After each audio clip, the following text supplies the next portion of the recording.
Hi, diddly ho, friendaloons. It's Rale on WBPL 76, and it's once again time to Nintendo things. Right now, I'm joined by Andy and Storm. Bon swag. Work. The quiet work. Work. Indeed. The sad chocobo. Work. If the title didn't give it away anymore, the title would give it away. God damn, I cannot English. Don't mind me. My brain just shorted out. Haha. We're doing more Golden Sun, and we're going into the swamp level. So this level's not actually required to beat the game. All this level does is give you access to some early smithing materials relatively easy. I think there's a Jin in here. Oh yeah, that's right. I wasn't here last week. So what's the dealio, my Gilio? Well, we got piers, we got through the Great Gomba, and now we're gonna do this bit. Oh no. Last week I went to go visit my mother. Awesome. Did you have a good time? I try to go visit her once a week. This is cool. Andy is a good son. I am a bad son. I live in a very different part of the world than my mother. This happens. I mean, I told her multiple times she could come live with me, but where she at is probably best for her because she lives in a city. She's in an apartment complex where people, know her. She has friends, and they're probably professional people where, like, if something happens, if she gets ill or something, there are plenty of people there to help her and provide her with, like, assistance and all that. So the thing with this level, as soon as I stream it to the lads so they can all see it in real time, is you sink into the swamp unless you hop up here onto these bubbles. The bubbles! Mr. Bubbles, bubbles of fun. Never had one of those toys. I never had most toys as a kid. Nope, not that way apparently. We can do this though. Oh yeah, that kind of reminds me. So, this is one of your, like, childhood games and one of your favorites, right? Yes. I've played this game almost yearly. It's a little bit more to get into than a playthrough of Paper Mario, which is why I tend to not play it quite as often as I do Paper Mario, even though I prefer this game. I got you. Is this available? This is available on, like, the Nintendo store? So right now, if you have Nintendo Switch Online, it's just a thing you have is having Nintendo Switch Online. I think you have to have the improved version is how you get access to the Game Boy Advance games. And if you have a Switch 2, you get access to GameCube games. Ah. Well, the reason I say this is because some of you may have heard, there is an old video game that is a childhood favorite of Storm Song and I that is going to be released for Steam soon. Not maybe. Will. Final Fantasy Tactics. About it, Storm. The Ivlis Chronicles. So yes, Final Fantasy Tactics. Super remastered. And it will be released for basically all systems. So I never got to play Final Fantasy Tactics, the original one, because I never had a system that could play it. But, well, I guess I did have a PSP, but I could never find a copy of the PSP version. Mm-hmm. I have played both the Final Fantasy Tactics Advance games. Yeah.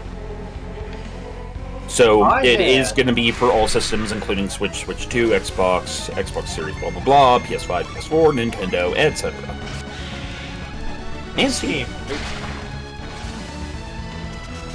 Oh yeah, it's the Whacker Rat. I forgot.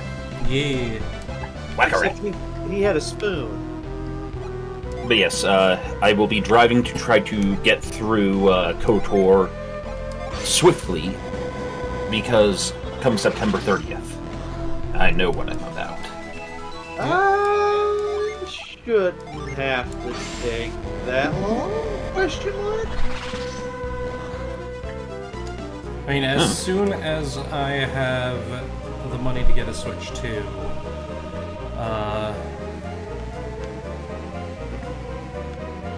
I I don't know if I'll be getting one, especially with, you know... You are not required to. It's okay. I think I'll let them wait till, like, they've fixed it a bit. I mean, everything I've seen, it plays perfectly fine. The only real complaint that I've seen that's valid is that there's not a lot of games for it. Their big release game is Mario Kart World. Well, and that's always going to be a problem with new consoles, especially these days. Well, I've heard, but I don't know how much of it is just hearsay and gloom. What am I trying to say? Blackpilling. Huh? Blackpilling. Yeah. Like, assuming it's just going to be bad. Yeah. I've been hearing like systems bricking and stuff like that. And I'm like, oh no. I know GameStop was, or at least one GameStop stapled the receipt through the box to someone's screen. Yep. Brilliant. Oh my god. And redonkulous even. Another read, I think it was Target, just full-on lost their pre-order copies. And then Walmart sent you a free 2-liter of Coke or soda and a thing of chips with the storage too. Okay.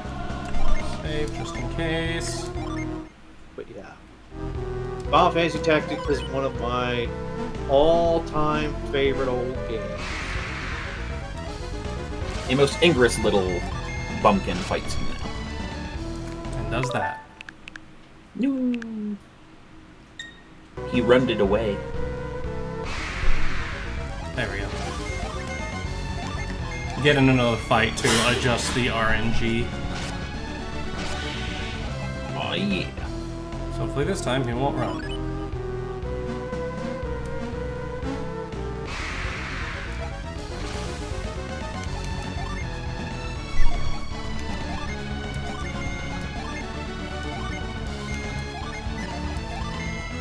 I should do a playthrough of this again at some point.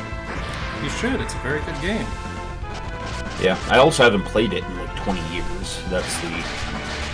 Oh, more than that now that I think about it. 24 years? 22. I was 16. When I was 17, it was a very good year. Admittedly, also, there was a little bit of a negative thing to it. Not necessarily the game itself, but... I ended up playing it on the road trip to... we were going to my grandmother's funeral. Ooh, and so I was sort of using it to not think about that. Oh, hey, neat. He gets Revive and Wish now. I wish, and I know I've said this several times, but I'm going to say it again. I wish they'd release Brave Fencer Musashi for Steam. Understandable.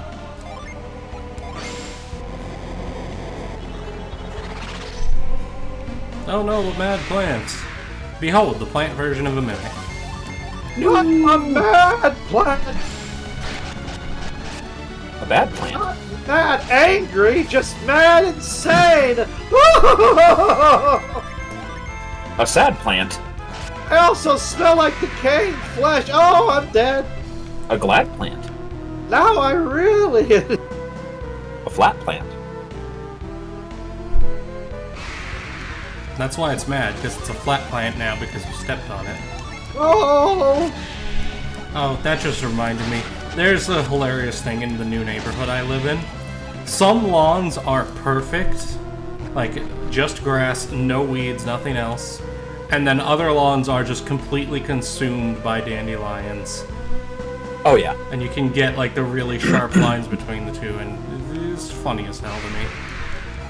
Around here, it's just not common for people to upkeep their water enough to actually have like the Kentucky bluegrass style lawns anymore, and so a lot of lawns have either gone the way of xeriscaping, etc., or just straight up like whatever the local grass life / dandelions and such are. And I honestly think it's beautiful because I like my dry little grassland.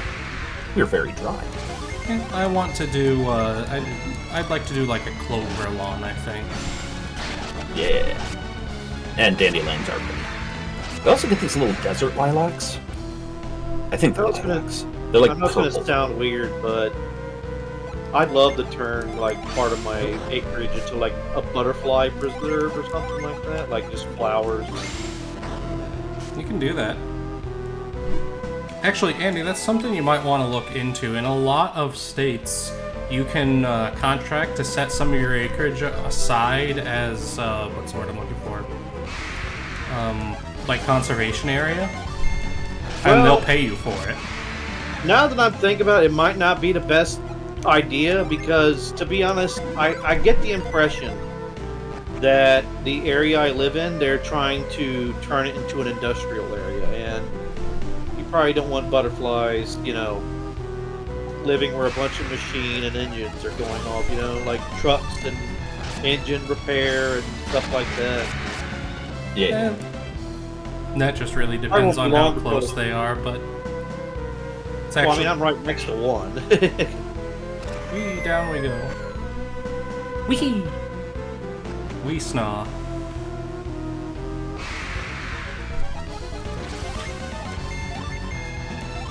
Yes, I'm currently writing out the arms and armament available to the ships in my setting.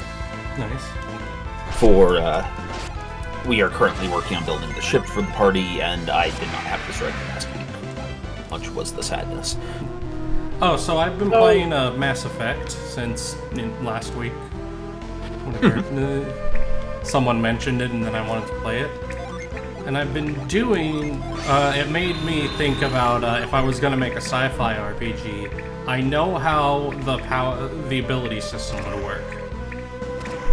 Mm-hmm. Which is all abilities. One, it would be a mech game. So your character is like a pilot of a mech. And how the abilities for the mechs would work is that every ability costs battery charge. Like you've got your fusion plant that actually powers your mech, but then it has to charge a battery. Mm-hmm. And you kind of like Armored Core. Sort of. What it is your power plant generates so much power per turn. If you have excess power, that goes into your battery up to whatever your battery storage is, and your abilities all cost power. And because in the setting there's AI assisting you in piloting your mech, you don't have an action limit per turn. You can use as many abilities as you have power for.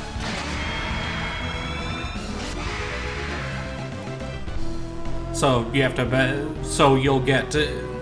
I'd have to balance things like this reactor generates more power per turn, but it's also super heavy. I'd probably make weight a thing. Mm-hmm. It's super susceptible to damage, that sort of thing. That's basically the kind of stuff I'm charting out right now. Like range, damage, penetration, type, heat, ammo, special features. Yeah. What I've been trying to think of lately is like, so my character is a shock trooper, right? Yeah. And I'm wondering, I'm trying to think of like, when would we want to board like a ship or a station personally with manpower or mech power? Or when would we rather just bombard them with the ship, blow them out of the sky,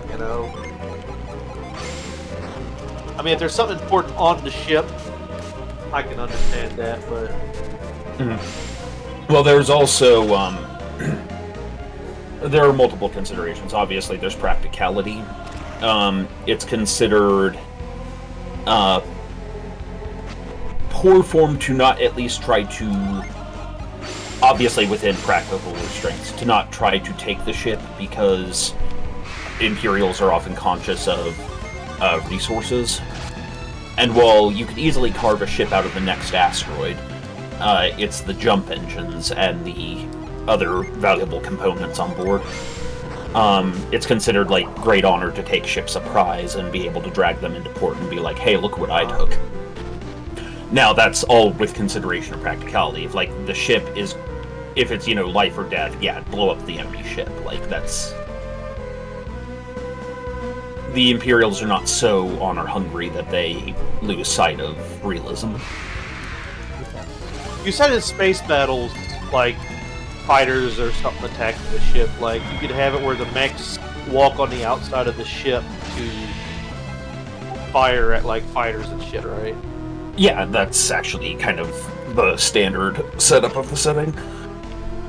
So this area right here.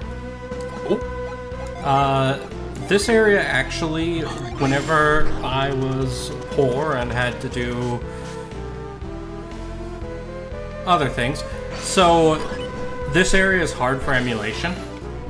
I've seen a bunch of emulators have problem with it because the smoke that's over this whole area, if the emulator isn't handling it right, the smoke will make this whole area impossible to see because it overlays everything fully. Yeah, old overlay and other certain background graphic elements often depended on like different frame systems. Yeah. It's why when I was emulating the Ace Combat games, the sun would always just appear fucking wiggy. Also, Ace Combat games are fun. Let it be known. Have they made a new Ace Combat game recently, now that I think about it? Last one was 7, to my knowledge.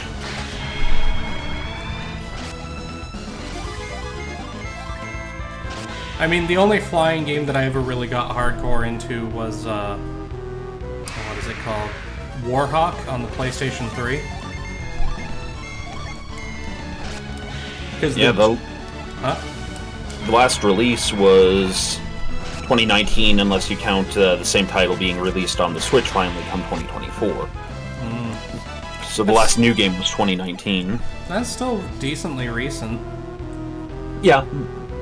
Especially with the scope of things like Persona 5 and Red Dead Redemption 2 and how long those took to make. Yeah, also COVID happened and... Yes, that would have slowed everything the fuck down. Or rather, did. You bitch.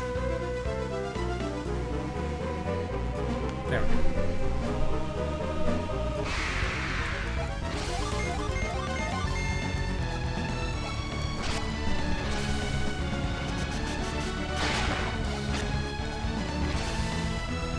But yeah, in answer to your question, Andy, yeah, there would be considerations between boarding or straight up. There's been a dupe. Oh, God. We have been identified. And Aiden has arrived. Hello, Aiden. How are you? I am doing all right. There are a pair of dogs belly up next to me that are making adorable grunty growling noises at each other. Oh. They are being snuggle strumpets. They are.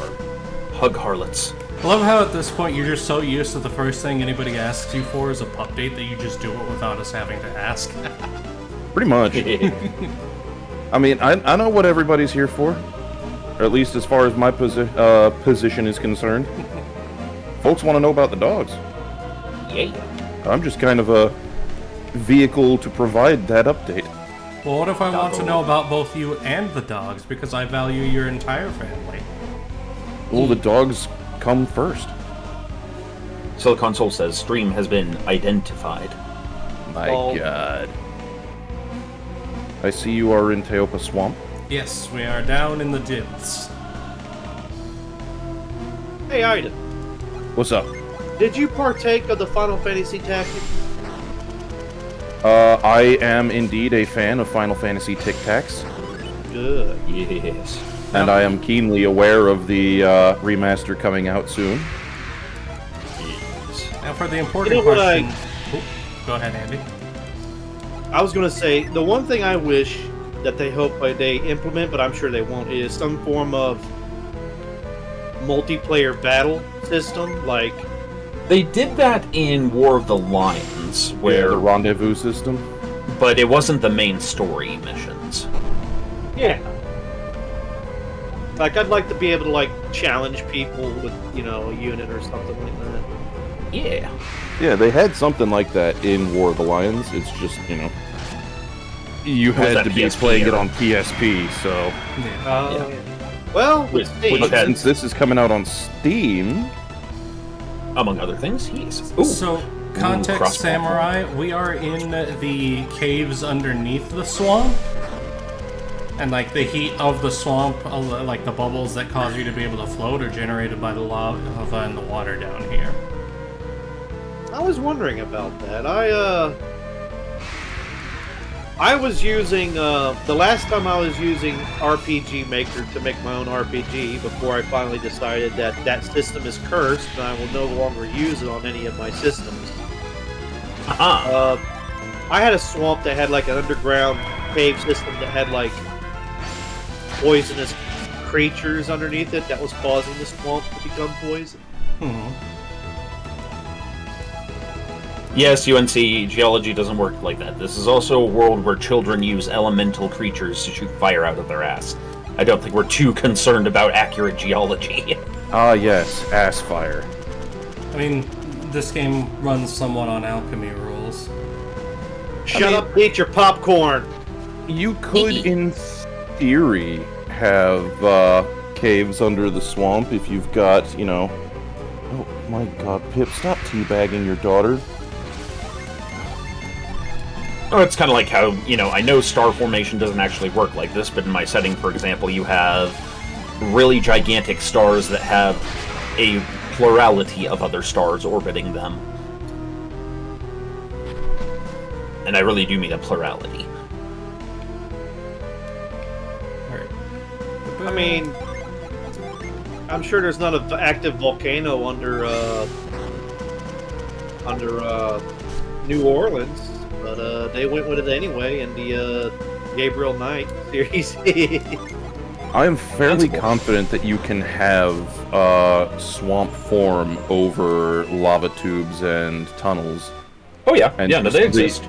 The heat coming up from the stuff. This is actually a question I would have to pose to my wife, because she's the one who did a lot of research in volcanology for books she's writing. Love, swamps and lava caves underneath them, geologically feasible or no?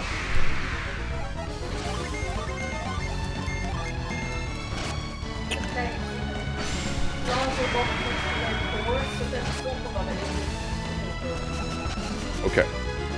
No. Because of the porous nature of the rock. I don't know how much you guys heard that. We heard it. She was very I English. couldn't hear it. Well, the way she's saying it, the porous nature of a lot of the stone you'll get from lava-made caves. Yeah. Because of the gas bubbling up while it solidifies, it tends to be very porous, which means you're going to have stone that the water would filter down through. Yeah. Rale? Yeah, I heard you. I said yes. So yeah, Once again, I ask. Because you I not haven't gone have- this way. Ah, okay. Yep, I knew what I was doing. I knew you were gonna. That's ask why that. I was couching it as a question.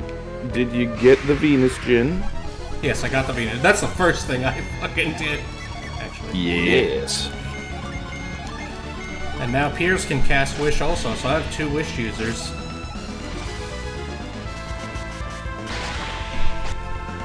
I may. Oh, Genie, grant I- my thought today.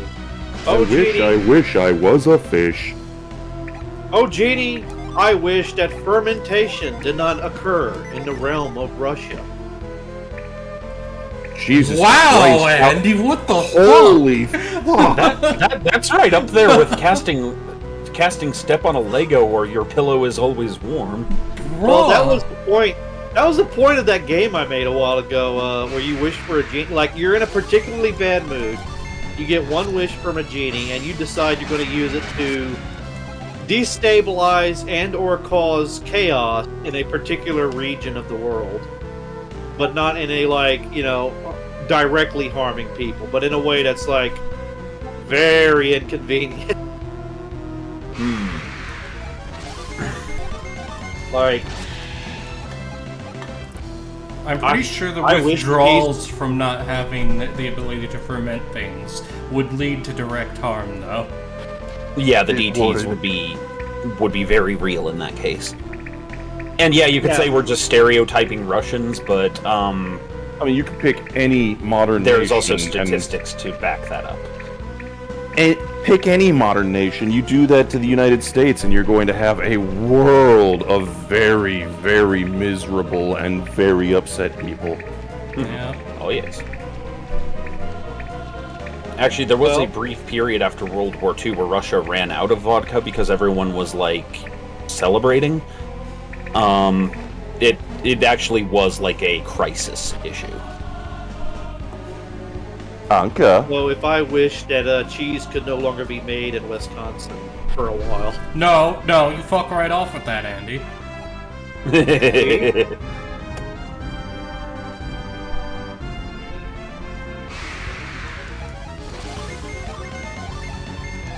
On the list of reasons why I can't wait to move back home. We won't have this shitty Airbnb trash can anymore that Anka keeps desperately trying to get into. What kind of fucking Pokemon was that you just killed? Yeah! Oh god, is that an ant with boxing gloves? Yes, those are ants with boxing gloves. That is That's so, delightful. like... I They're swear the that needs to be a upgraded boxing Pokemon. ant. That needs to be a fucking Pokemon. I mean, I know we already have a bug fighting, but, you know, another one wouldn't hurt. Pretty sure we've got a couple bug fighting. At least I thought we did. I only know of Hercule, or Hercules, Heracross? or whatever. Heracross. I swear there's one recently from the new generation, but I can't remember its name. That was one of my better Pokemon at the end of our Let's Play. Also, Silicon, I have to say, fuck yeah, Swamp Castle. Bully UNC Snake Samurai Hitmonchan says- is not bug type. Yeah. Also, UNC Samurai says, I wish for bumper-to-bumper traffic in East Train Sweat, Iowa. No. Taint Sweat. Oh god, that just... Which is, just a little further east than Train Sweat, you see. I don't have to deal with Mr. Train, but I do have to deal with Mr. Plane.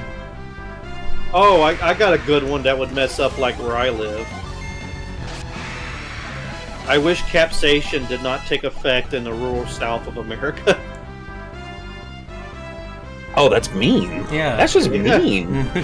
I know plenty of people in the rural South that say that it doesn't.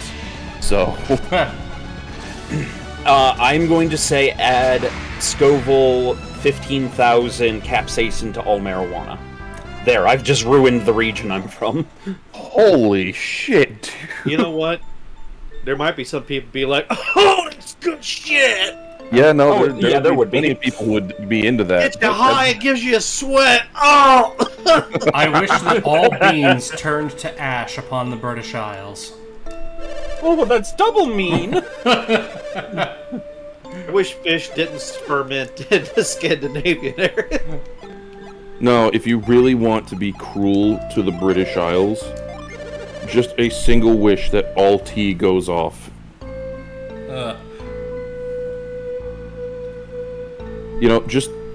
I wish for a blight upon the next 5 years of global tea production. And I hear angry red noises in the background. indeed. And Silicon's like enraged chippy noises. Yeah.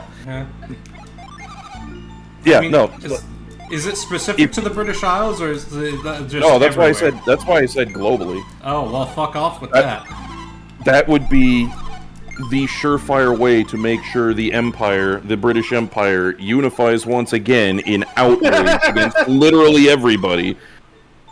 Like, turning all beans to ash on the British Isles is one thing, but you really want to piss them off, fuck with the tea.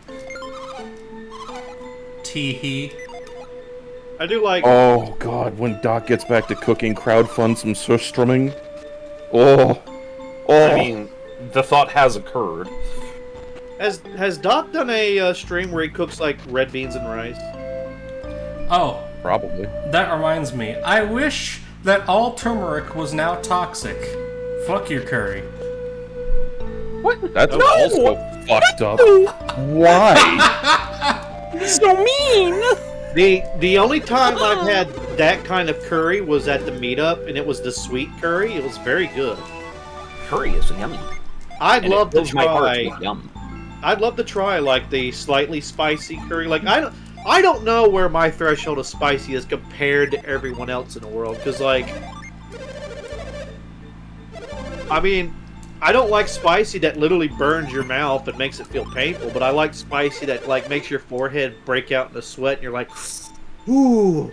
I top out Taco Bell mild. See, I have hit that interesting point. I don't like capsaicin bombs. I don't like hot for the sake of just being hot. If it's a flavorful hot, then I'm down. At which point, like, I cayenne pepper the ever-living fuck out of the chili beef boludan that I make because I want my lips to tingle. I mean, in exchange for not being able to eat spicy food, I basically can have as much cheese as I want with no problems whatsoever.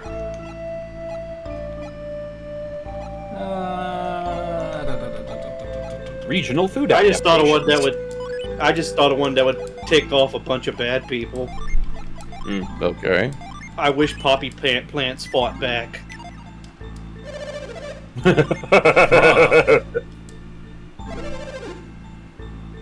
We'd lose a kind of muffin, but then beyond that, we'd lose a whole other industry that'd be a problem. Well, not a problem, it'd be good. I was scared of eating muffins with poppy seeds because I heard stories of people, you know, having it for breakfast before a drug test and then going to jail or something. So I believe Here they've we actually go. refined drug tests to where that's not a problem anymore. Ah. But yeah, Here's one for you. primitive drug tests did have that problem.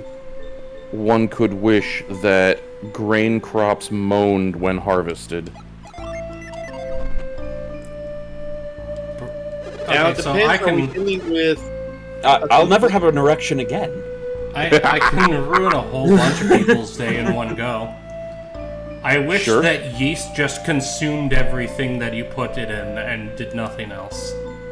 Well, it's all matzo bread all the time now. My problem with the rings is you have to use them as an item, and there's usually better stuff I could do with my turn. Yeah, What was basically, the, if you're not doing violence, why are you using your turn? And like What was the? even spirit ring's not great because by the time I've got this, I've access to wish on 2 characters. I'm pretty sure it's equivalent to wish well. Yeah. But there's also the issue, I'm pretty sure the rings and stuff break, right? Like any item you can use has the chance Yeah, to they'll break. There's a chance to break every time you use it. Yeah.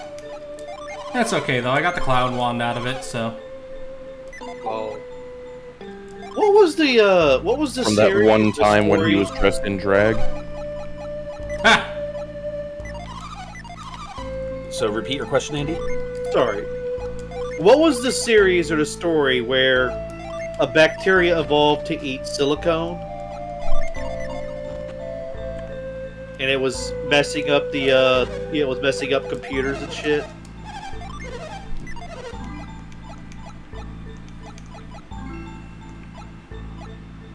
I don't know. Oh.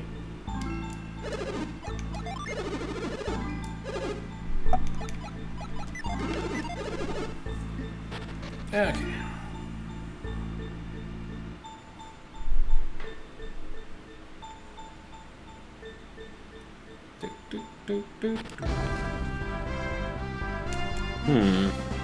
Andromeda strain, UNC Samurai asks? No, that was like that was a virus from space that was just like fucking up everybody in the world, right?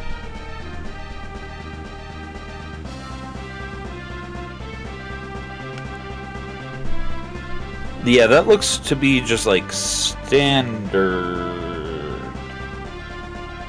Yeah, we're gonna do Aqua Disease. Rock. Oh, Mercury says it was eating rubber. I mean, isn't there stuff that eats rubber and such IRL? Like some bacteria? Plastic. Plastic. I know they have a bacteria that can dissolve plastic. That just reminded me of the, Steel Battalion 2, I think. Interesting. Yeah, because the mechs had like a tank team inside. You had one that piloted, and one that loaded the cannon, and one that was like, and they were trying to do the whole Wii remote thing or something like that. I saw a meme the other day that was copper is so recyclable that there's a chance that the reason something went out in your car, like a wire broke down, is because of Nasir's shitty copper. For a moment, my brain misheard that as you calling me out for shitty copper. I'm like, you motherfucker! What did I do? Iden Nasir's shitty copper. You did. Good news! You made us a new meme, Iden. Congratulations, you're now a shitty copper merchant. God damn it. You know, I often think about like what it's going to be like when we start asteroid mining. Like when we start regularly going to the asteroid belt to just, you know, harvest stuff. It'll probably be mostly iron and probably ice.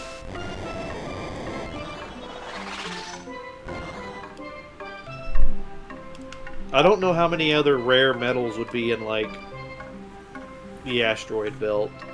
Also, because I was being lazy about keeping an eye on chat, hello to everybody. It's a bonus thing. It's an Alpha Orb. It's Mercury. It's a UNC Samurai. It's a Dead Trickster. It's a Silicon Soul. It's a Casper Winner. It's a Voodoo King. Mercury, why would we put copper up our ally? That, like, up our allies what? I don't want to put anything up anybody. Yes, I know I'm being fucking pedantic here, but, you know.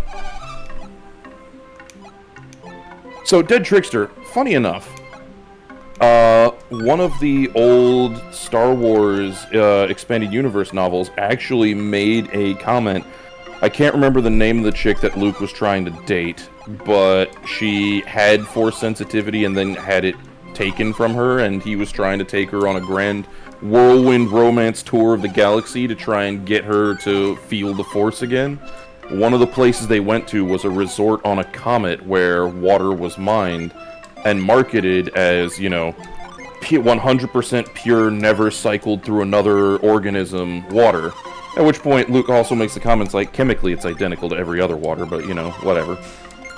So... No, it wasn't Mara Jade, I don't think.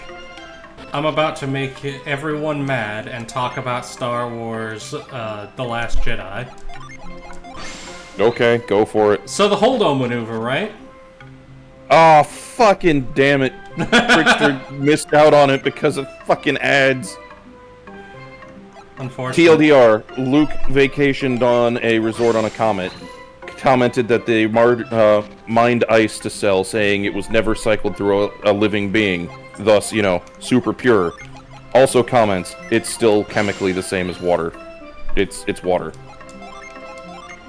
You know, I don't drink water. Fish fucking it.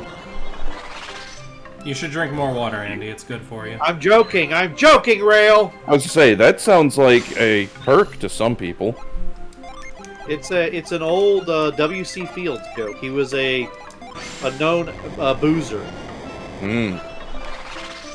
You know, boozer. That was a older term for an alcoholic. Yes. Check. So what I'm testing is whether or not reveals Cyclone stuff. And It doesn't. Yep, there we go. That's the confirmation right there. So I don't need to bother with using reveal each time. Yeah, no, reveal doesn't. Okay, so back to what I was talking about, the Holdo maneuver, right? That's the bit where she jumps to hyperspace and slams into their ship, right? So there's actually some logic behind it, and why it's not part of normal tactical doctrine. She didn't actually make the jump to hyperspace. What she did is she hit them right before the jump to hyperspace.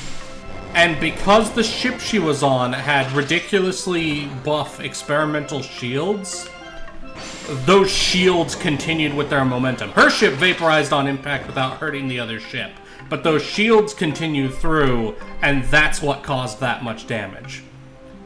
And that's not so it's not feasible to keep doing that with other stuff, because one, experimental shields on the ship that they just didn't previously have the tech for.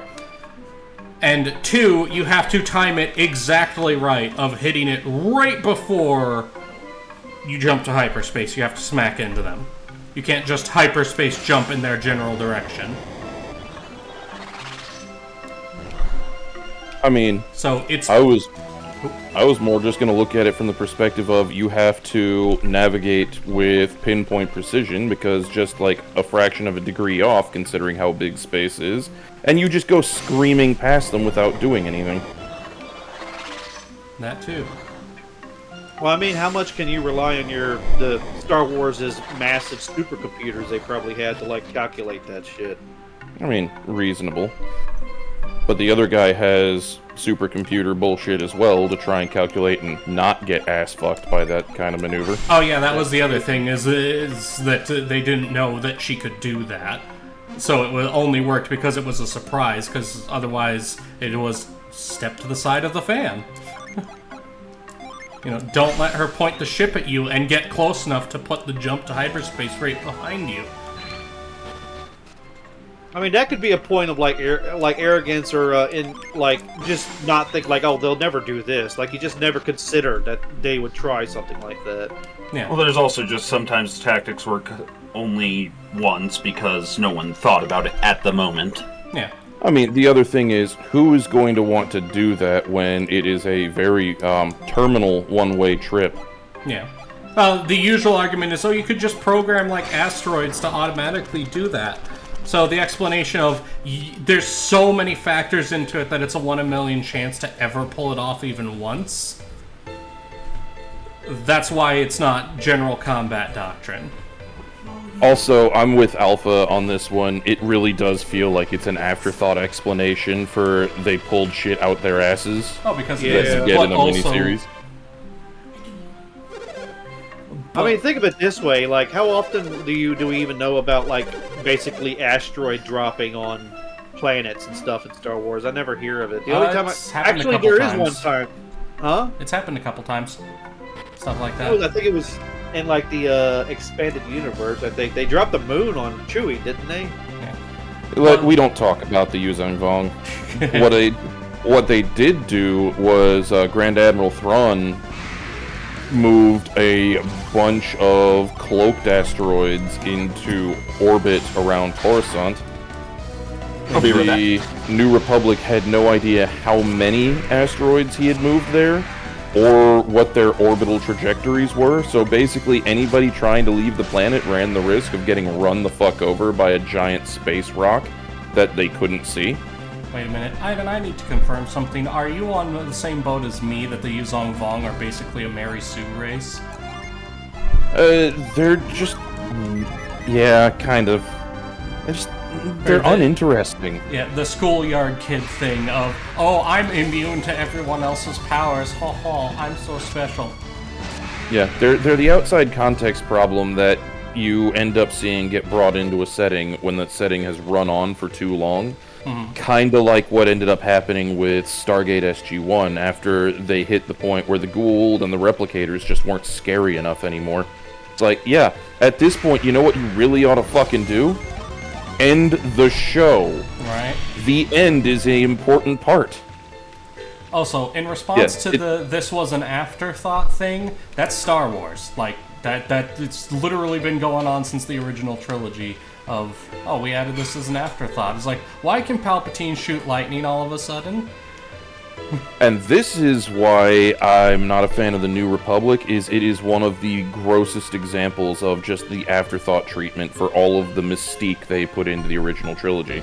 On the one hand, see, my shtick is that's just like a thing that Star Wars does, so it's not really... If something does that, it's not a point against it, because that's just the way Star Wars as a whole is, due to, you know, having Deus Ex Machina be a literal force in the universe. Yeah, but it didn't have to be like that.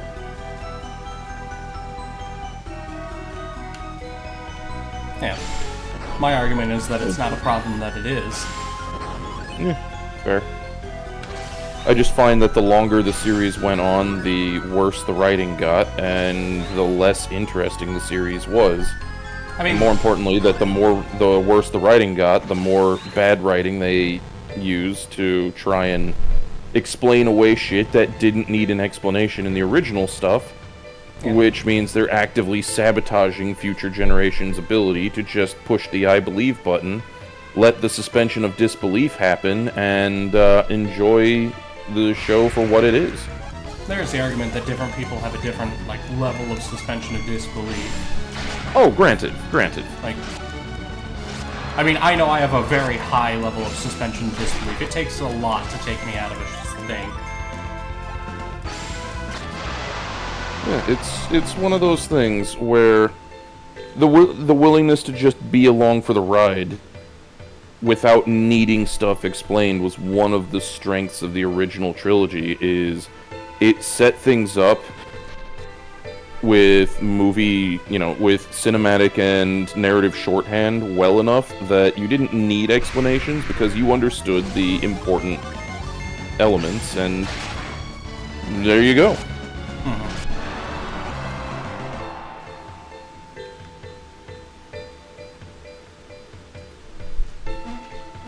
And the answer to why can Palpatine shoot lightning all of a sudden is because it's fucking cool. That's why. Yeah. Why can Palpatine shoot lightning all of a sudden? Because we've never actually seen him in person in this franchise, and thus, why shouldn't he be able to do that? He's the bad guy. Bad guy got fucking crazy space magic too.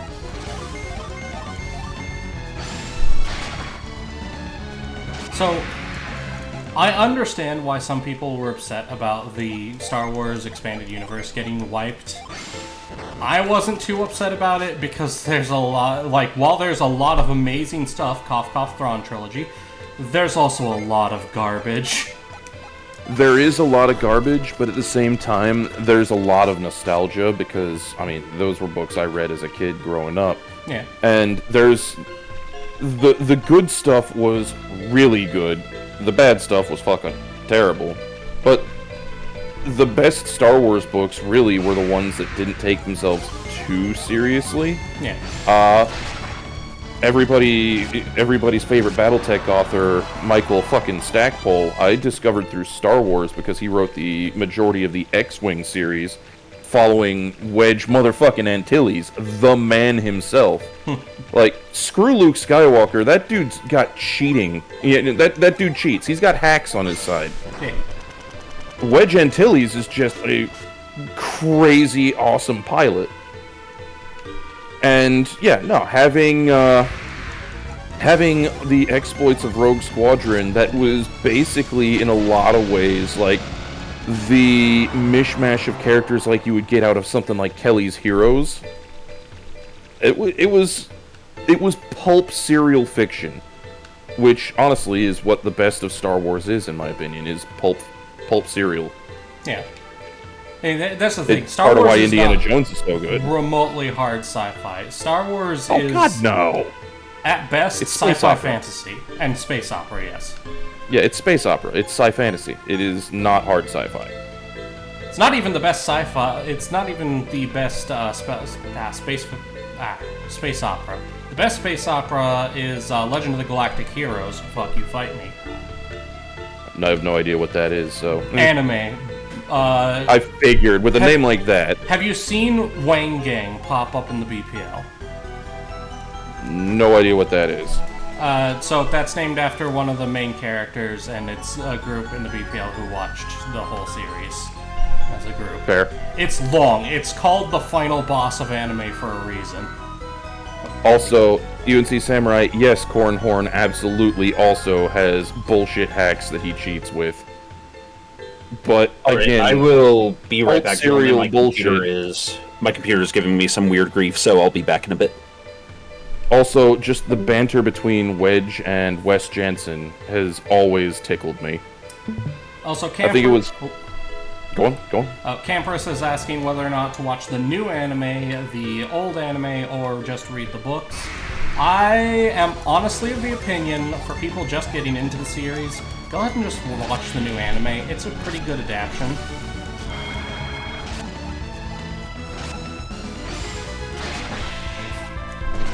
And even the new anime is still long as fuck. And no, One Piece is not the final boss. Like, I have read all of One Piece, and I actively keep up on it. It is not the final boss of anime. There you go. There's Wishwell.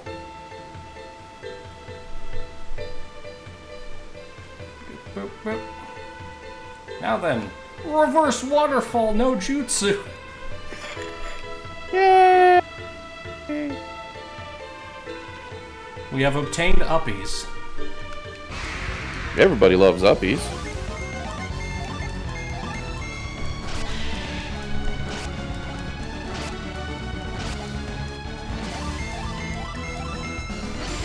Oh, and thank you Karma and Effect for the subscribe. For some reason the subscribe beeper didn't work. That was weird, but okay. Karma in Effect. Wasn't there a Seether album named that as well? No idea.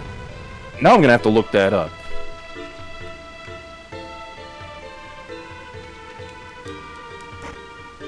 Yep, studio album by Seether. I was like, I know that name.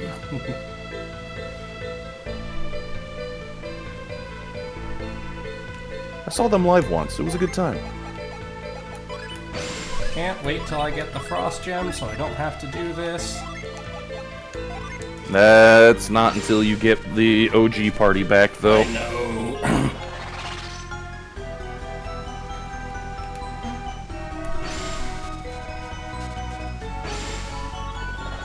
I mean, that's a thing that happens with anime quite regularly, Ramshackle. I mean, hell, one of my favorite series, unsurprisingly, Hellsing. The entire original Hellsing anime, after episode 2, just goes off on a complete tangent from how the manga played out, because, well, that's how it worked. Yeah, the manga which is why they ended up... Yeah, they'd only gotten 2 books into the manga when they finished episode 2, and they started going, well, okay. Shit. And thus they made everything that came out after that following a completely different thing.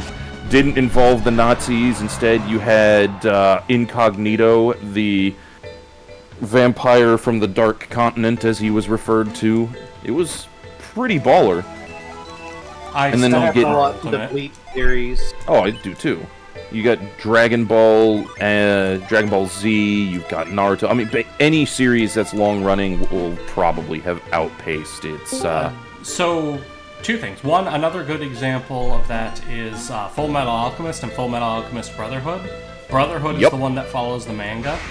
It's also back, the kitty. better of the 2. Cough, cough. The ending is more satisfying to me. I agree.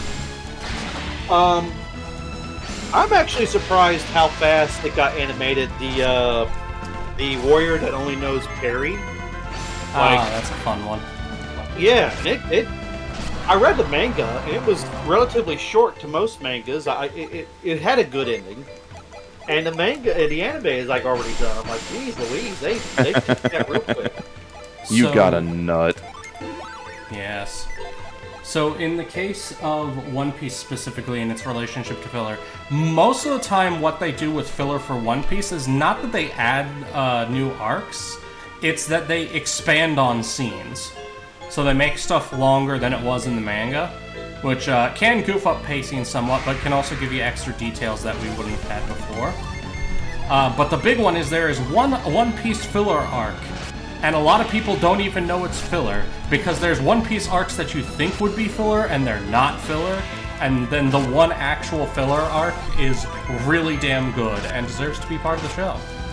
Which is when they come down from the Sky Islands and land in the Marine base, that whole arc is a filler arc. It does not exist in the manga. Meanwhile, the fight with the Foxy Pirates and all the stupid Davy Back games, that is all canon to the manga.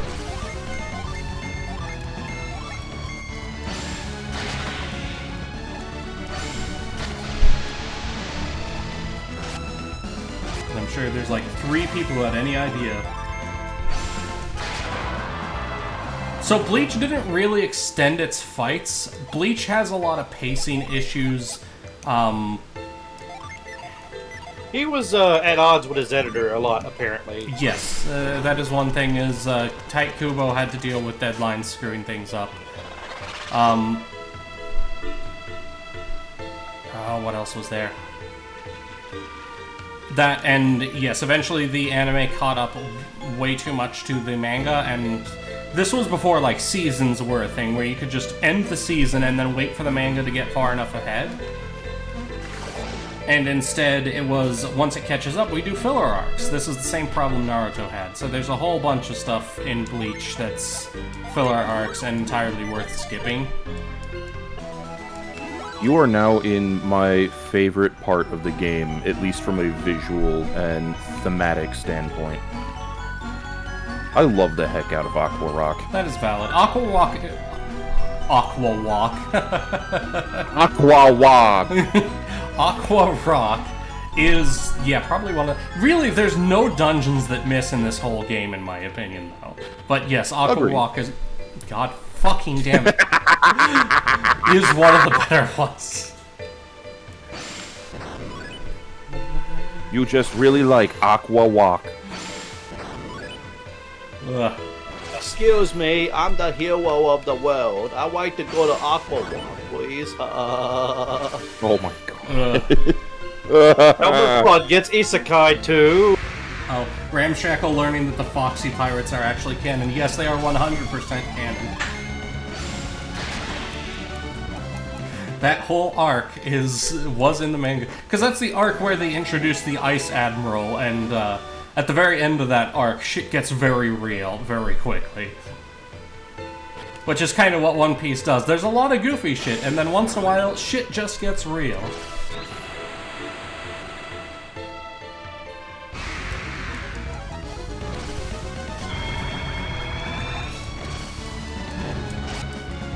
But to be fair, Oda is a good enough author to pull off like a decades-long Chekhov's gun.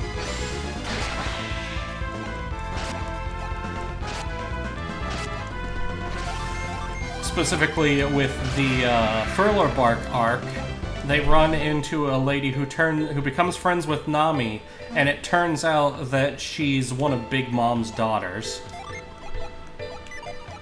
And this doesn't pay off till literally almost a decade later.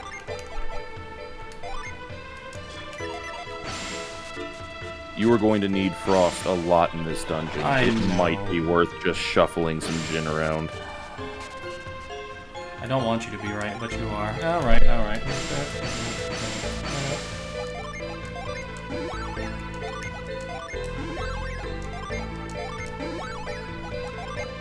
What does she have? Dirt. No, I don't know. What does she get with this one? She gets a Revive, she gets Bolt and Growth in the Cure series.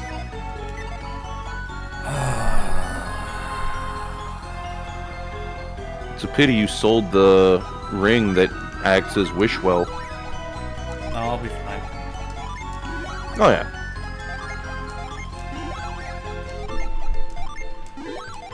What does she get with this? Volcano, Ward, Slash spells. No, that's not. I hate that I'm gonna do this, but we're gonna go back to base classes for a little while. Volcano's not a bad choice of a spell. Yeah, but this Just a also shame gives that me it only access hits to one Aura point. and Healing Aura. Yeah. His Piers doesn't get. Okay. Make sure it sets.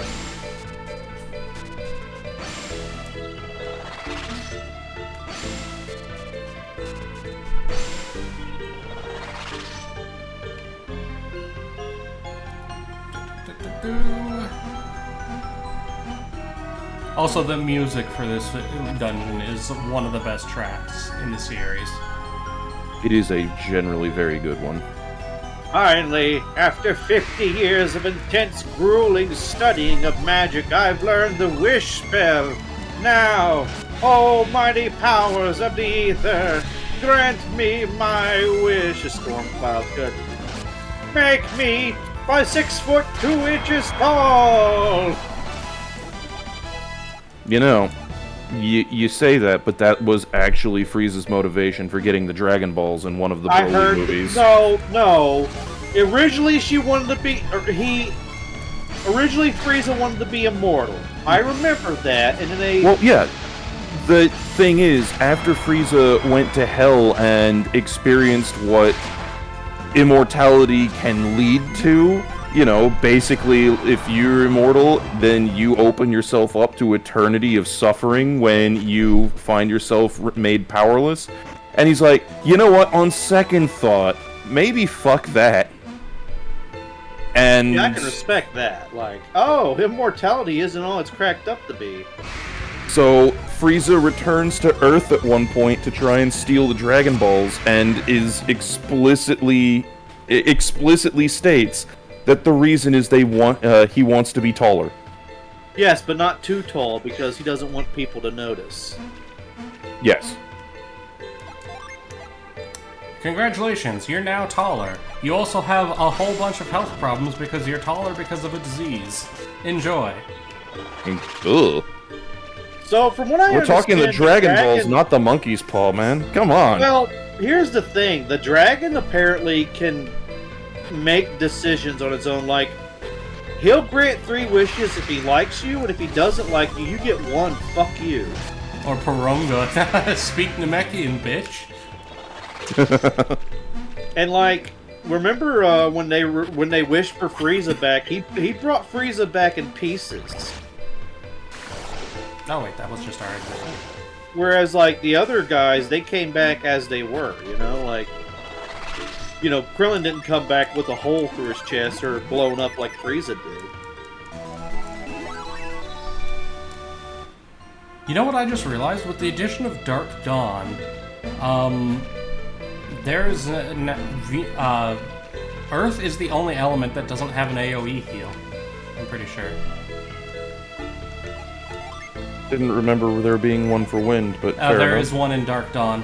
Karis has one called Breeze. Ah. And that's the reason why I tend to use Karis instead of... I don't even remember who the other wind adept is. Oh, Sveta. Oh, no, I Meow? like using Sveta also. Oh, yes, Meow. There's a Patches in the background. Being patchy. Echolaya, if you're looking for the Discord link, hit !Discord. There's a Patches. Wasn't the original wish for the Red Ribbon Army leader? Didn't he wish to be taller too? Yes, One of that his was- kids found out and like got real mad at him. Yes. Uh-oh, the bot might be dead. Rip bot. He's Okay, not so the dead. bot is dead. Someone needs to message Diggs. If one of you guys can do that. Moment. That, or he has decided to oppose his masters. Message failed to send. Okay, so I I don't- was experiencing that as well. Yeah, I don't know if it's the bot so much as Twitch at the moment is a little buggered. Yeah, Okay, Twitch Twitch is is- buggered at the moment. Okay. I'm sorry. So, one of my ideas for an alternate future, the singularity happens, and like AI spreads out to all mechanical things, but Oh, God sorry, help Andy. us. Sorry, I don't mean to interrupt. I just realized I should probably tell chat. Twitch is bugging up real bad right now. Do not log out of your account, or you won't be able to get back in until they repair it. Because I just made that mistake, and I just got a response back from Twitch. So, You all log out of your account? well, no, I logged out because I assumed there was some kind of error. I thought it was on my end. And then it wasn't logging back in, and so suddenly it had me a heckin' panic and was like, oh god, are they, did I get, like, reported or something?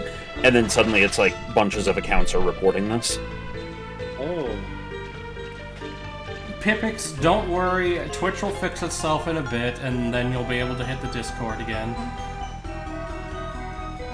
Yep. Also, welcome. It's good. It's weird in here. This is true. And actually, Pipix, if you send me your Discord account, I can send you the link directly, because I'm one of the moderators. Yeah, this is a case where I don't think we get yelled at for that. Like, we're validly trying to get in, and it's Twitch being a bitch. Yeah, Twitch is a bitch, and that's that. Oh no, Doom players, whatever will we do? Dune, not Doom. Like the sand one, not the... Dunk. Is that Dune game free to play, or do you have to purchase it? I haven't been paying attention to a lot of game news because, you know, not having cash monies at the moment. Okay, it is a purchase. Unfortunate, but such is life. You lads are being awfully quiet. Are you guys there, or did we get disconnected? No, Still here. I'm there. I'm just trying to figure out what to do about the stupid thing. Yep, yep. I'm just half brain dead. I am marvelously inconvenienced right now. I'm just half brain dead. Don't know why, but I remember this lizard man as a priority target to murder. Holy shit, I just realized. This What? version that they used for this, they corrected the blessings. For those that who don't was- know... that was only in Golden Sun 1. I swear that was in 2 also. I swear that's in my copy of 2. Discord might be down too.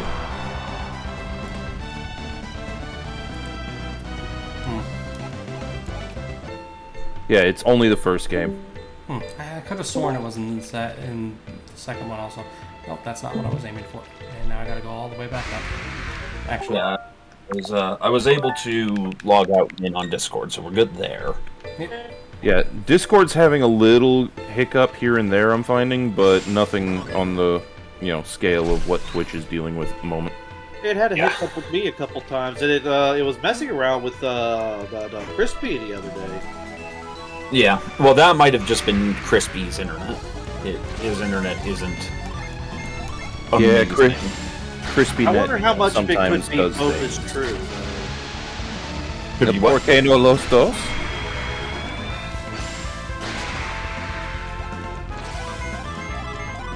And silence.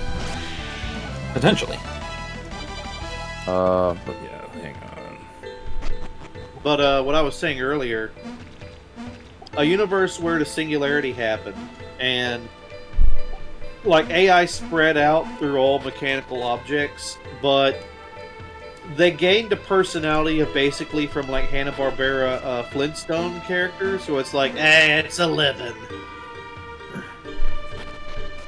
I mean, that's basically droid humor a la episode 2. It's like, imagine you're in a stoplight and it won't change. You're like, hey buddy, I gotta get to work, and the stoplight's like, hey, I'm on a union break, hey!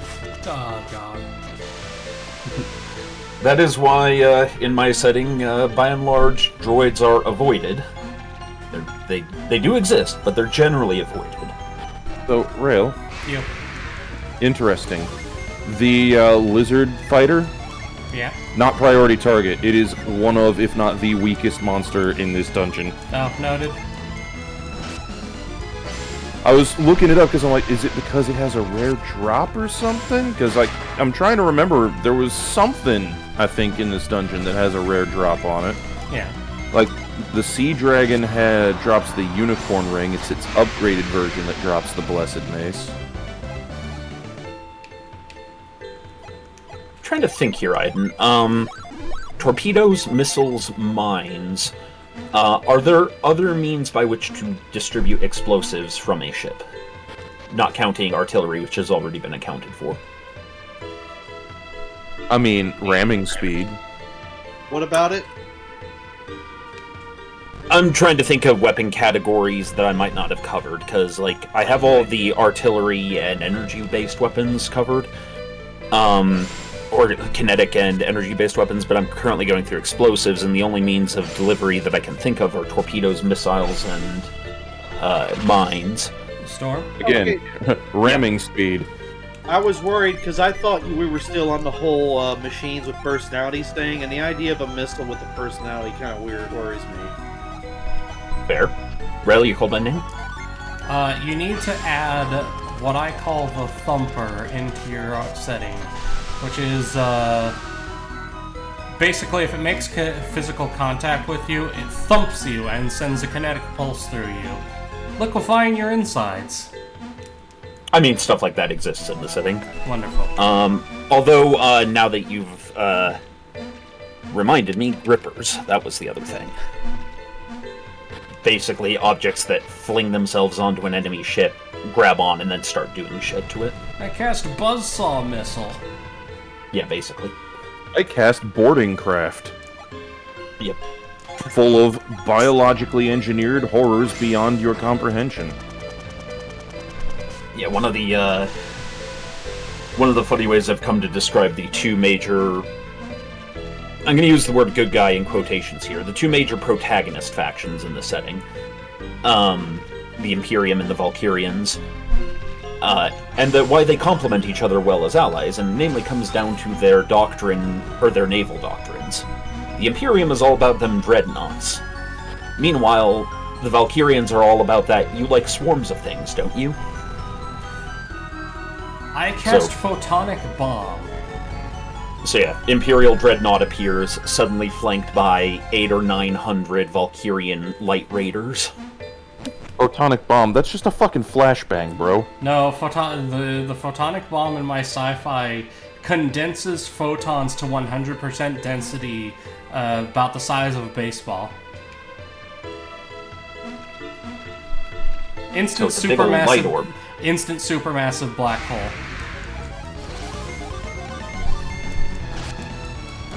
It's Anywho. fuck your entire sector of the galaxy. I'm just going to quietly again point out boarding torpedoes because I'm a sucker for the Drop Commander universe. Oh yeah, And that's one of the definitely... One of the things that the Scourge have going for them in Drop Fleet is their torpedoes have the Corruptor rule, which means when it hits, it basically does the equivalent of inflicting fire on the ship, but it's not actually a fire, so I don't think you can put it out. The whole premise being the torpedoes are full of very, very irate razor worm hosts, which, I mean, think a razor-toothed murder worm that is about the width of a graboid and maybe 2 to 3 times as long. So, you know, about 3 feet wide, long, full of razor teeth, and with chittery razor blade ending leggy bits, kind of like a murder centipede almost. Lovely. Yes.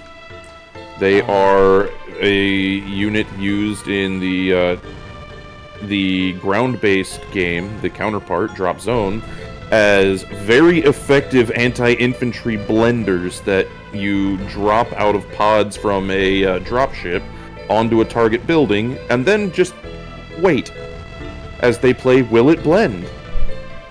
So... Similar... Oh, go ahead. Similarly in mine, although without the horrifying bioworms,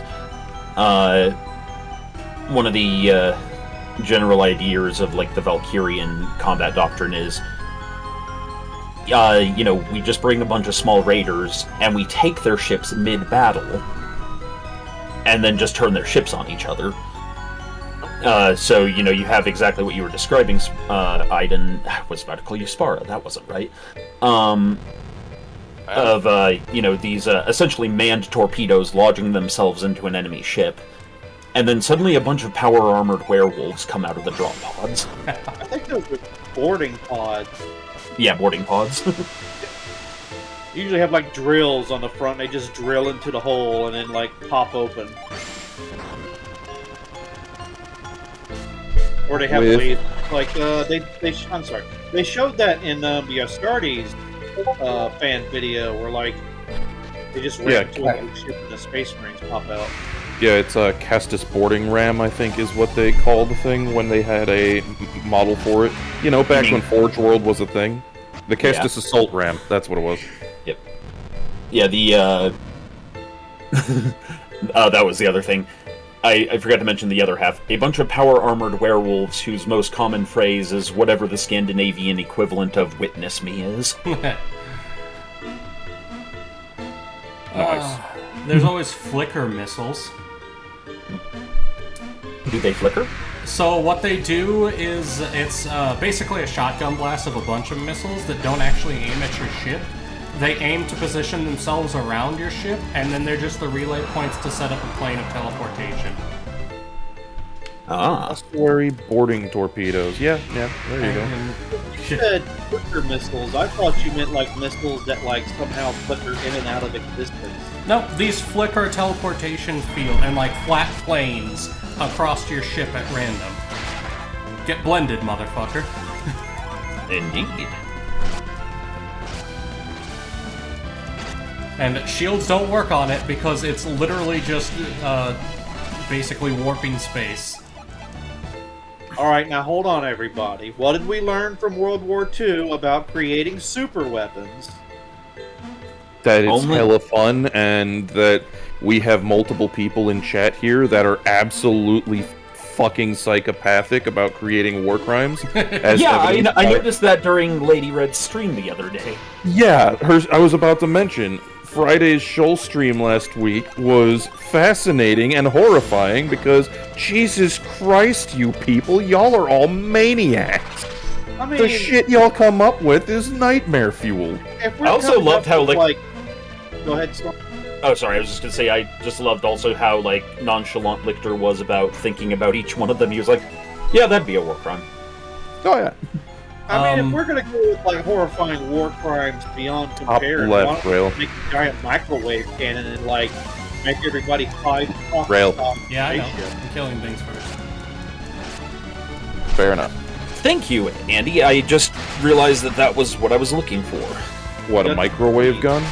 Well, I was calling it a thermal cannon, but microwave emitter. There's the always fun guy. You bring big battleship. Guy in power armor lands on your window, waves, punches a hole through the window, and then fills your whole captain's deck with fire.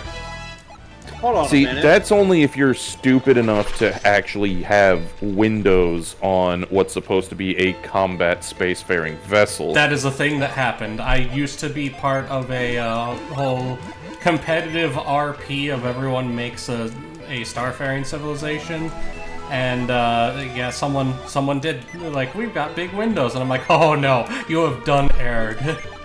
All right, that's right. Elementals, That's why- motherfucker. yeah. Elementals, that's why- my dear Watson. Elementals. That's why the bridge on the ship, for example, that I have designed for the party recently is at the heart of the ship, not the front or the top. Yeah, you put it. The CIC is one of the important things that needs to be in the heart of the vessel, where it's least likely to get turned into ragu by incoming fire. Even better if you have multiple CIC positions. This is The true. ship is That's large why enough. That's why there's a All right. secondary bridge both in engineering and the kitchen. All right, Storm. You've got ships that'll fist stuff, right? Yeah, because All right, grappler arms so- are cool. So I just realized you have a unique opportunity for something hilarious. Ships flipping each other off, because that does happen. In-world bullet bills. I mean, sledge cannons are a thing. No, I mean missiles that have like hands and arms. Now I'm thinking of Outlaw Star. Yeah. Well, I guess that would be one of the That puts forms a of the grippers. that puts a whole new spin on throwing hands. Like imagine a missile fired out, and when it gets to the ship, it like grabs onto the hole and it starts chewing on it while it's grabbing onto it. You could probably call them lampreys, like the fish that like to cut holes in the sharks and shit. Yeah. Yeah. I mean, what was it? The cookie cutter shark that used to Yeah. like to eat chunks off of U.S. Navy submarines? Yes. Oh, I just remembered another fun situation from that whole forum with the PvP sci-fi. Someone brought the Borg. Of course they did. The board performed a boarding action and found out my ships at the time were all completely modular, so that whole chunk of the ship just got spaced with the Borg on board. None of that.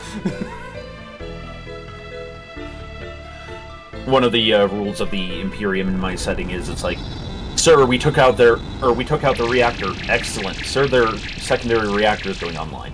I suppose that makes sense. Blow that up too. And a tertiary. What? The Imperials are all about redundancy, even if it seems ridiculous at the time.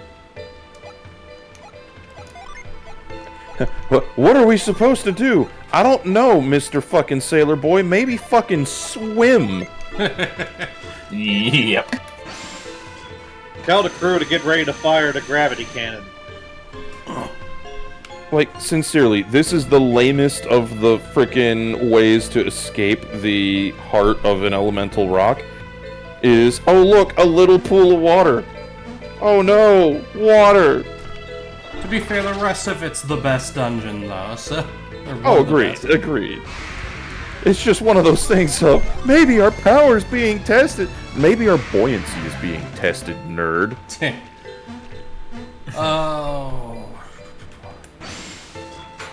Oh, another fun one from that forum. So the race I was using is all like 7 foot. Think elementals. My whole race is a race of elementals on crack cocaine. Okay? Like, souped up. One of them actually got captured. Oop. They tied him down with leather straps. Guess how well that went? So. I mean, how thin were the leather straps? They weren't thick enough.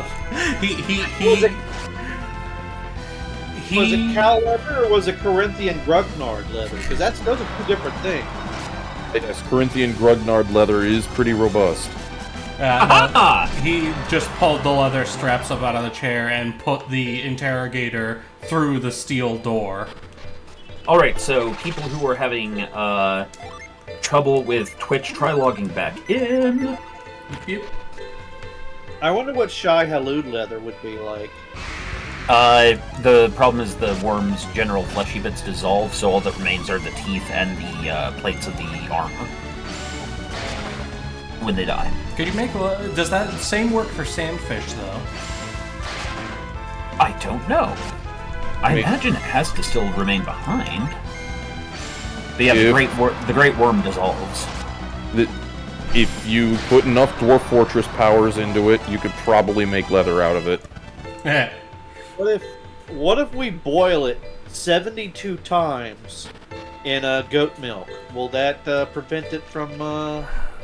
I think Goat would take objection to you trying to milk him. Okay, one sec. I've got a question. Depends on how much you get him to drink first. Hey, hon. Could you do something to chitin that would make it to be closer to leather instead of plates? Like, could you boil it repeatedly or something? And like tree juice. The idea in this case is the sandworms from Dune. Incidentally, this will make me want to play Morrowind again. Into something soft like leather? All of the Dunmer armors like bone and chitin. Yes, it is. So this makes me think, as far as the sandworms in Dune go, though, their plates, how much of that is going to be silicate material from, the unholy fuckload of sand they consume and process? Thank you, love. So, yeah. From Per Fox, who has actually worked in entomology, so knows about this sort of thing, yeah, you could, with enough processing, make leather out of the plates from the sandworm. So you could make Shai Hulud leather. It would be a bastard, though. Isn't skin technically the same material as your fingernails and horn shit? It's just not as dense. Well, Mo was saying boiling chitin would give you starch. You'd make glue. See, I'm sat here thinking... I'm still thinking that the sandworm chitinous plating, I wonder how much of it is actually just, like, rock. Yeah. Because of the sheer volume of Silica rock and- that they fucking burrow through, process, and consume. Well, what if it's like... Pretty sure we've got everything from here, so we're teleporting out. No, like- the spice melange is specifically the worm silk. What if, like, It's worm poop. the outside is just like shark teeth, just like ever growing, and while it like slides through the sand and basically sandpapering itself. Whoa!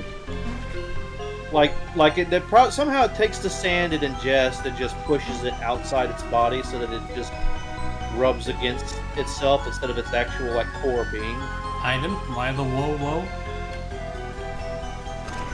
I'm gonna assume it's a puppy thing. It's a puppy. Yeah, Pip jumped from one couch to the other, and Saris took extraordinary objection. Sorry about that. You're fine. Also, you can teleport a second time to leave. Can I?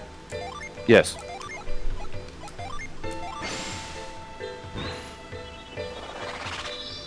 We were making like back in the aughts, we were thinking about making like a pirate like space odyssey where space is kind of like just water.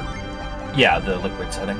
And I came up with like guys that like had like squid that could turn into power armor and weapons and shit. Yep, it was, I can't remember exactly how it started, but one day there was like 30 of us in chat and people were being saucy with each other, and basically I, pulled out the big mod stick and was like, okay, stop it. So then there was an awkward thing, and I'm like, Mary, setting. We're starting one. Make up a thing. And Mary's like, okay, the entire setting's in liquid. Okay, fluid space. Next person, and then it just started going around. I saved the map I made from that, but that's about all that was saved from that. This might actually be a better setup. Let's see. He gets access to Prism and Volcano, Eruption, and Wish. In hindsight, the way Lady Red does it is far more efficient. And Felix still gets He does Ragnarok. what? One of my favorite contributions was abandoned ancient tech space machine whale that traverses a part of space and is basically like, yeah, don't go here, this thing will fuck you up. Right. I will be right back. I need to run to the bathroom. I will so he disappear ran for the to the time bathroom. being, and see y'all later tonight. See you tonight. Oh, actually, I will not be making it too strict tonight due to customer things. You're So- abandoning me. It's just this week. I'm sorry. You're a monster. I didn't mean to. Oh, I love you. did you not? That's what they always say. That's all good, dude. Jack, We'll see you next time. you're my number one. See you next time. God. Later, folks. Take care. He exploded again.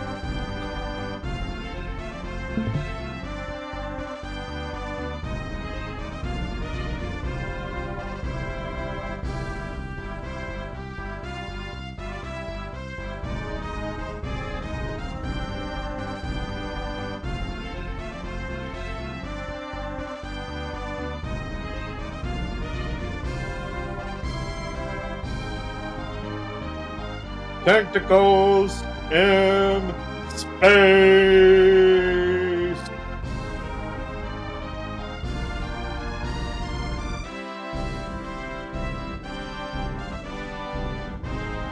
Yes.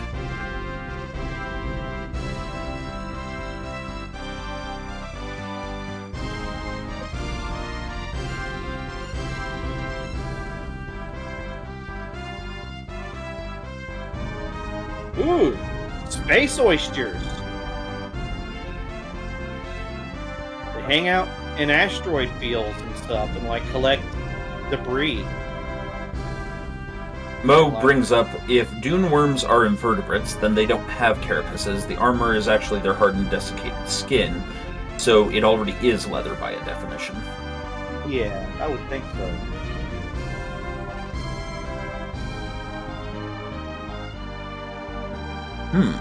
We were looking it up while they were playing Dune earlier. The worms can be anywhere between 20 to 400 meters, Yes. but the biggest worm in the book was one that the main character Paul died, which was basically About a kilometer in length, if I recall. 1.5 miles long or something like that. Yeah, the great big ones. Yeah. Although I think the biggest worm in the books overall, not in the first book, but in the books overall, is Shahatan, which is the great worm that, Leto II joins with. I return. Also, Mo, you know you're allowed to join us if you're available, right?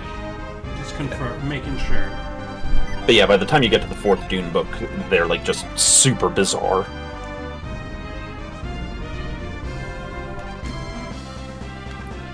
Alright, it's time to go to Tendaria Tower.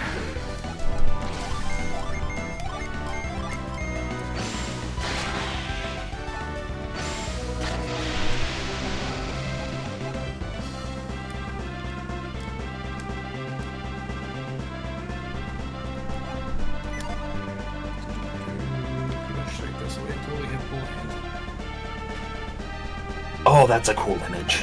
What? Again, very much rule of cool and not necessarily super, like, what's the word? Practical, but within the rule of cool.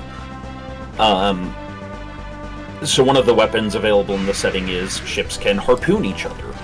This was based on the premise of there being, space whaling in the setting. There's a creature called an Arak that was often hunted in the early times, and even still is to some degree. And so you would have these giant-ass harpoons, because the idea of Moby Dick in space was amusing to me. But it occurs to me, a big enough ship with a big enough harpoon could just fire the harpoons over, and you suddenly then see, like, mechs moving down the chain onto the enemy ship. Okay. Of course, most mechs would probably just jump and have jump systems, but it was a cool image. Yeah, no, that's not... I have an idea. Mm-hmm. You know how I take two balls and attach them to a chain and then shoot them out of a bolus. Cannon? Yeah, a bola. Like space bolus. Yeah. I mean, that's sort of what the flicker missiles are, just with, not a chain, instead it's a plane of teleportation. Oh wait, instead of a chain, it could be like electricity. Yeah, it's probably one of the delivery mechanisms for the Tesla weaponry in the setting. For giant space tasers, it just shoots giant cables to the ship and just starts, like, overproducing electricity to this hole or something like that. I mean, what if you had a way to store your thermal heat, like the waste heat from your ship, and then just dump it into another ship whenever it gets too close? That's the aforementioned thermal cannons, which would include microwave emitters. Actually, God, that would make a ship fresh out of jump, like, just nasty. Because ships microwave, doesn't it cause, like, the hydrogen atoms to vibrate? Yeah, basically you would end up hyperheating the ship's atmosphere.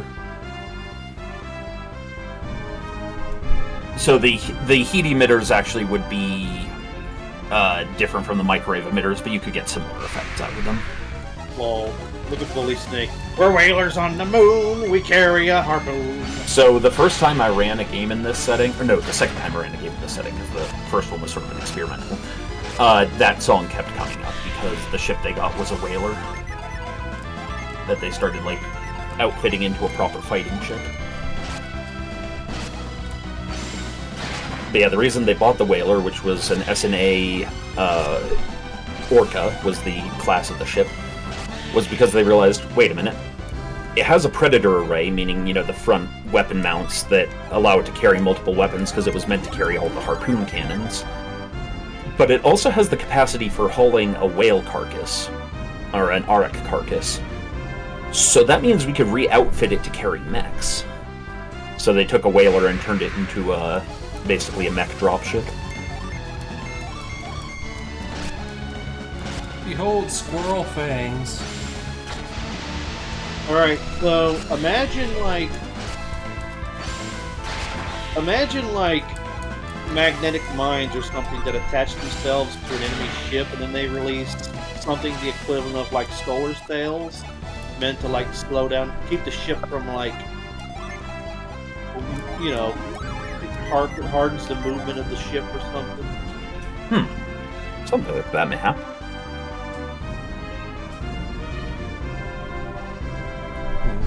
running. A phase disruptor. I just realized the absurdity of having the dinos. In the cold, yep. Yeah, in what is basically Antarctica. The tundra, the taiga. Well, you don't know if there are any dinosaurs in Antarctica. Maybe that's why we can't go there, because they're keeping secrets. Andy, dinosaurs would be cold-blooded. They would die. Yeah, really cold-blooded. That's how they can survive there. They're in their natural environment, Rale. God fucking damn it, Andy. Well, remember though that we're not entirely sure about that because they might have been more bird than reptile. Oh shit, you're right. Never mind. Giant frost chickens inbound. Oh no. And I know Andy is seething right now, but I don't like dino birds, but, you know, they could explain some of our, like, I don't know, when I see the giant dino chickens lately, for some reason it's, like, more horrifying than a giant lizard, because there's something primal about it. It's like, why am I scared of the dino chicken? Andy, have you seen what a cassowary looks like? I know what a fucking cassowary looks like, and to be honest, they're not as bad as we think they are. Yeah, but think of that, but like a buff, like a T-Rex. I'm thinking like actual feathery, like eagle feathery. To be fair, though, I don't think... Do we have any actual real knowledge of what they would have looked like outside their skeletons? Because, look at... No, we don't. The only things we've found that have, like, preserved flesh are parts of, like, a mammoth and a certain sea one, which may have been more fish than dinosaur. Because look up what a hippopotamus's skeleton looks like, and it becomes very obvious, like, just off a skeleton, there's only so much guessing we can do. Oh, someone showed the skeleton of a penguin, and then how, like, fat and round it is. So they took the skeleton of a platysaurus and made it just as fat and dumpy, and it just looks hilarious. Them dinosaurs were probably more adorable than we give credit for. They might still om-nom you. The idea of chubby ceratops makes me happy. You know me, budgie raptors. I want a hippopotamus for Christmas. Only hippopotamus will do. Yeah, Pierce has wish well now. That's another thing with the differences between classes in this game, is different classes will get the same spell at different levels. Alright, so as the representative of the Disney park, putting alligators in a moat was a bad idea. So we're going to replace them with something friendlier. We decided to import some Africanized hippopotamuses, and we put them in the moat. About that. I'm pretty sure all hippopotamuses are Africanized hippopotami. There you are. I knew he was around here somewhere. God.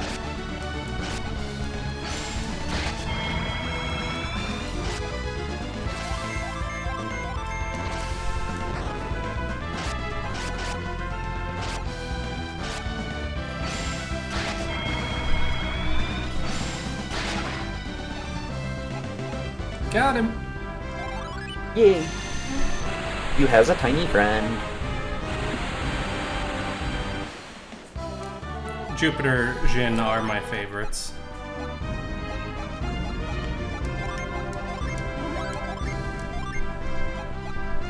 Actually, from what you lads, because I know Aiden answered this, but from what you lads have seen from what we've played so far, which element would you be as an adept in the Golden Sun setting?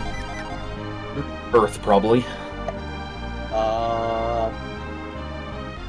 Rale. Yes, Andy? You're French, right? Yes. So I'm going to kind of be honest with you right now. I actually haven't been paying too much attention to the whole trip. Just think of your classic 4 elements, Andy. I kind of just show up for, like, the shits and giggles. Like, I'm stuck between earth and water because I'd want to be like almost... Lately, I've been growing on trying to be like an arbor person. Like, Yeah. I want to be able to move the earth and make water flow and get plants to grow. You know, I think that'd be interesting. You know. So most adepts do have a secondary element. Yeah, I wouldn't mind being earth and water. And then I guess I'd be Earth Wind. Yeah. I mean, mine is wind fire. Oh, wind fire is a good one. Yes. Earth wind, you could like sandblast people. You could like tear their skin off. Earth water, I make mudslides and like cement people. I really do hope that if they make Golden Sun 4, that they start doing combined element spells.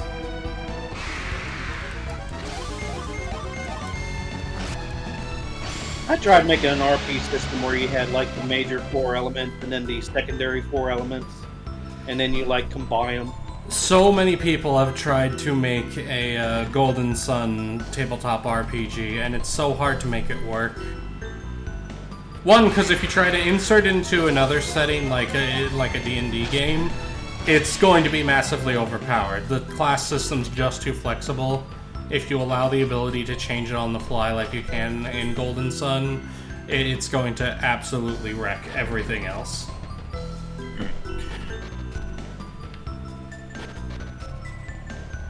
Like, you already see how busted, like, the Bard is in 5th edition. It depends on how far you want to do like high fantasy. Like I think a lot of like mystical fantasy stories are technically high fantasies because there's just so much magic and shit around. Whereas the granddaddy of that stuff was, I wouldn't say high fantasy. Like magic was rare.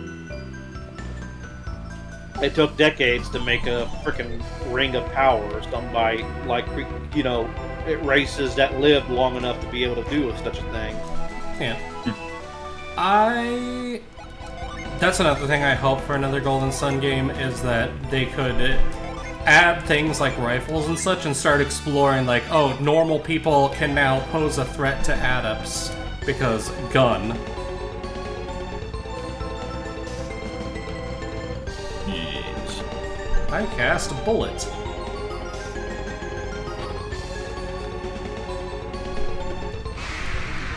Oh no, you guys have created guns. What are we gonna do? Heat metal.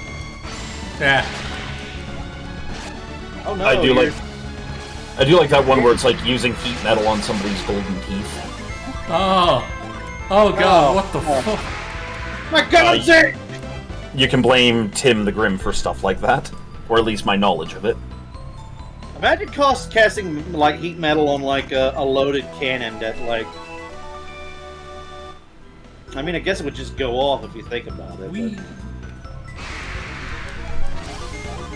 Heat metal on an arrowhead, throw and shoot it into like someone's like black powder supply. So that's actually covered in one of my favorite authors. He does it in multiple settings that he uses. It is L.A. Modesett, but the best example is in the Recluse novels. There are people who have order and chaos magic. Order magic basically just, you know, makes things more organized. It can make metal stronger and so on and so forth. Chaos is the opposite. It causes things to break down. So chaos mages are extremely dangerous to people with firearms because they can detonate black powder supplies. I would almost argue that things breaking down wouldn't necessarily be chaotic, but entropy. Like chaotic is just. Oh, that's just one of the things chaos does. Yeah, chaos is just like not controlled or not put in orderly state. Yeah. Although you could say that chaos would commit entropy in order to return things to their state of potentiality rather than their state of existence. True. And I must go potty like a big boy, Yerby. Pro tip, read the Recluse novels. Really everything by L.A. Modesett Jr. It's really good. Entropy Yes. is a bitch. Yeah, they're called rust monsters. Fuck them.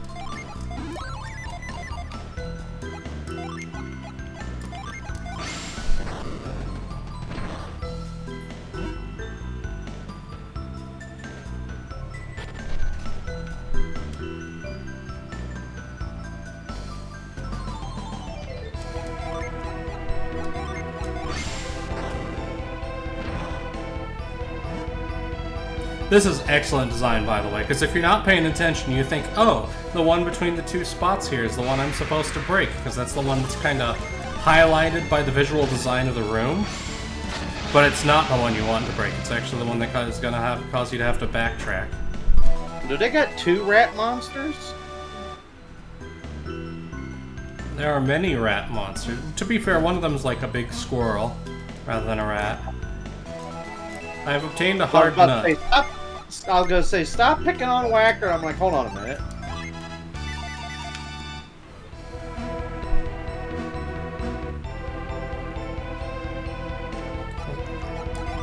I haven't picked up any weapons that I need to... Nope, okay.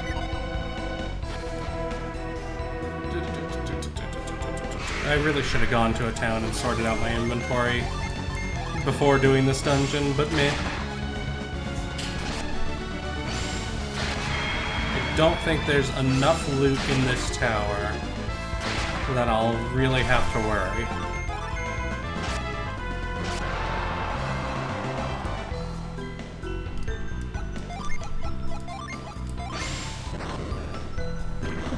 I return.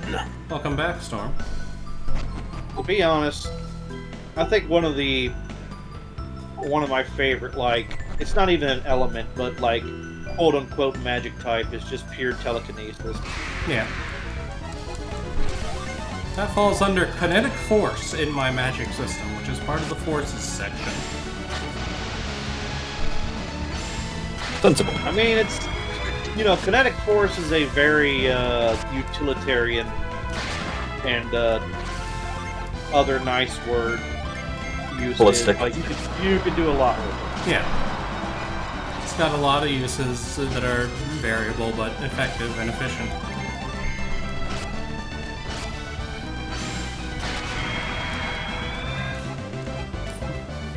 There's a reason that one of my favorite spells is the Big B's hand spells and Big B's fist. Mm-hmm. Oh god, Big B's slap fight.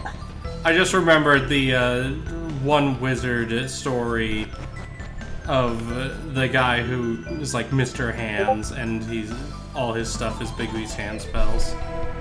Doesn't help that Mr. Hands has other connotations. Yeah.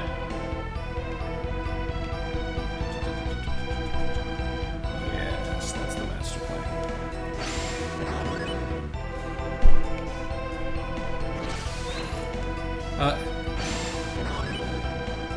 Oh god, it's on Reddit. It's a Reddit stories by, it's like Felix Lavolpe.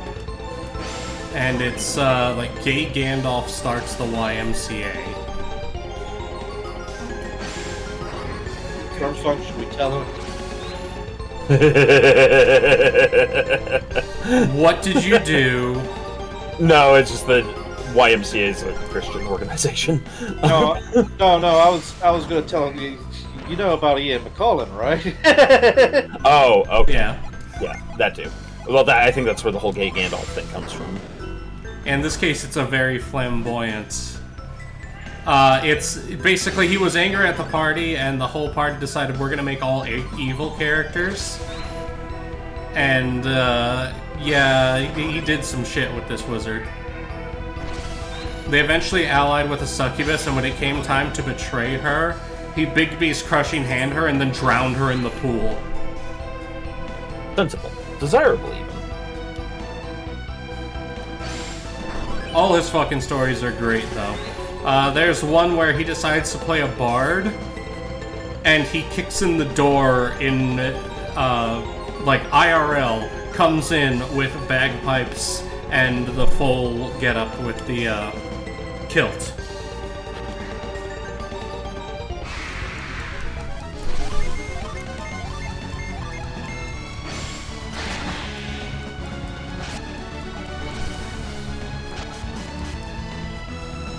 He also did the masked wrestler fighter, or no, barbarian, who suplexed a dragon.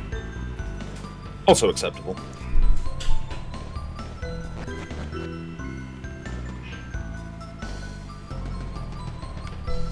That's where we fall if we goof this next section up, I'm pretty sure.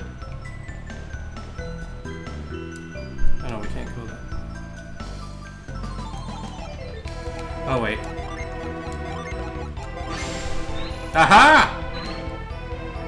I am smarter than a glass wall. I'm smarter than the average bear.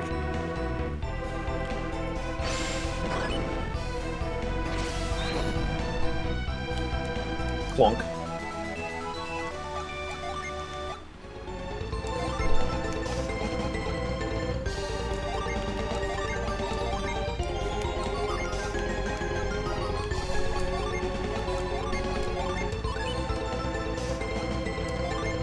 You notice how I give all these, like, item-based synergy to, Jenna? The reason for that is she's the one who gets probably the least number of actual field synergy. So, makes sense to have her use it. I cast Burst. Kaboom! Explosion.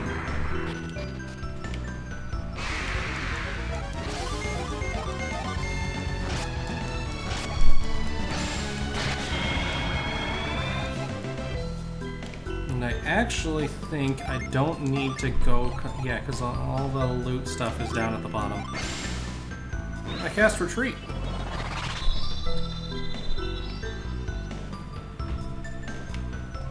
Now we're back at the bottom. When you said retreat, I just thought you meant we can have, you know, second breakfast. Hey. We got the center prong.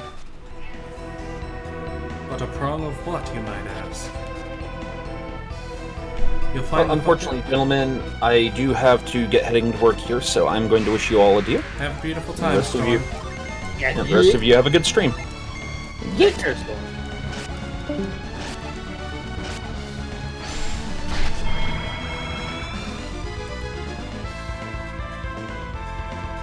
Goodbye.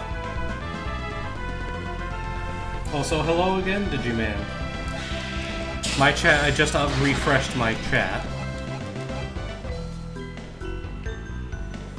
Digiman, I never trust the pings. I just memorize the calendar for most of the stuff. Some stuff, yeah, is random, but like my streams are always the same time. And I like keeping to the schedule. But some of the random streams are like, oh, we have a gap and someone feels like streaming, so they fill a spot. Which is also entirely valid. We got a Sylph Feather, another Lucky Metal. Giant red chest. Oh! Full of loot! Loot! Eventually my streaming time will change, just due to the nature of if I get a job and have to be working Monday through Friday, I ain't gonna be able to stream it this time.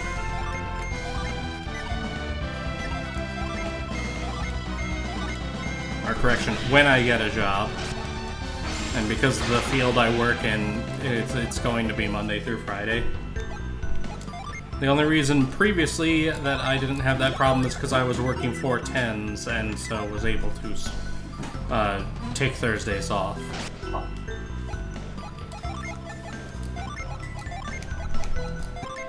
There we go. Okay.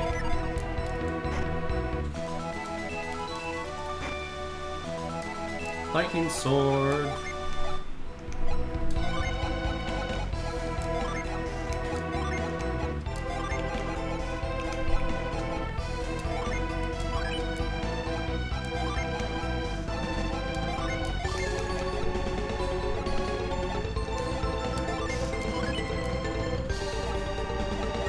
Okay. And now we can just retreat out. Run away! So Andy, what are you playing today? I haven't been really playing much lately. I think I'm just purely in, like, a manga and reading mood. I know that feel. There's been a couple days lately where I've just sat and watched documentaries and such for a little while. There was one I wanted to suggest to you. It's, I don't want to say spicy, but it's,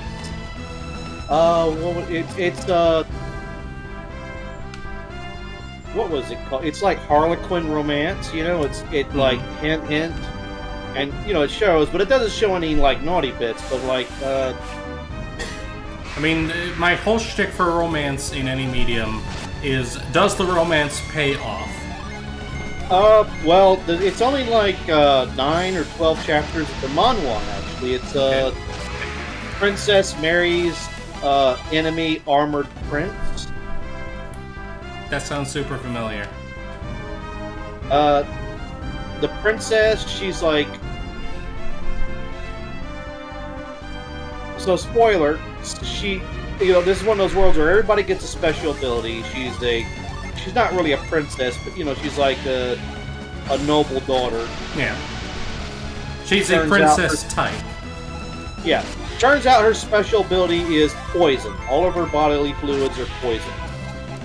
Oh, her no. blood will cause people's skin to melt. And just a drop of her like saliva put in food or something to kill a person. Mm-hmm. So she's kind of like knocked down for that. Her on her spirit day, her mother kisses her on the face and she dies from it. So her father remarries, and stepmother's evil, but her stepbrother loves her, and he gets like the sword saint skill. Enemy empires invading. They decide to send a 14-year-old boy with sword skills to fight. She's like, oh no, and it's presumed he is killed. She gets really upset and decides to go and like take care of the knight that is like the second or third prince of the enemy empire that's invading. She goes to meet him, and she's basically gonna like. He catches her somehow, like sneaking into the camp, and her surprise, she basically does like, "Oh, I love you. I wanted to meet you," and they start talking, and she lures him into a kiss. But when he kisses her, it's like he gets reinvigorated. Oh. Okay, so that's the relationship. Because I was going to say, oh no, is stepbro immune to poison? No. It turns out that something about the prince, they haven't told you what his special skill is, but it is. You find out that one, for some reason, he has a deteriorating health. Like he's been getting unhealthier his whole life, and he likes to wear armor. Mm-hmm. And at the first time you see him without his armor, he looks like it looks like he hasn't eaten or drank or slept in like days. But when they kiss, like he looks normal. And he takes her like proposal of marriage, and as a like, hey, let's get our kingdoms to be at peace. He takes it somewhat seriously. And it's a weird, like, she loves him, she doesn't, because he actually does treat her very well. And they do have some spicy moments, and, but she's also like, well, he's the one that killed my brother, supposedly, but obviously there's a lot more going on. Like, a lot more, because it turns out that he's also being, like, thrown away by his family, so...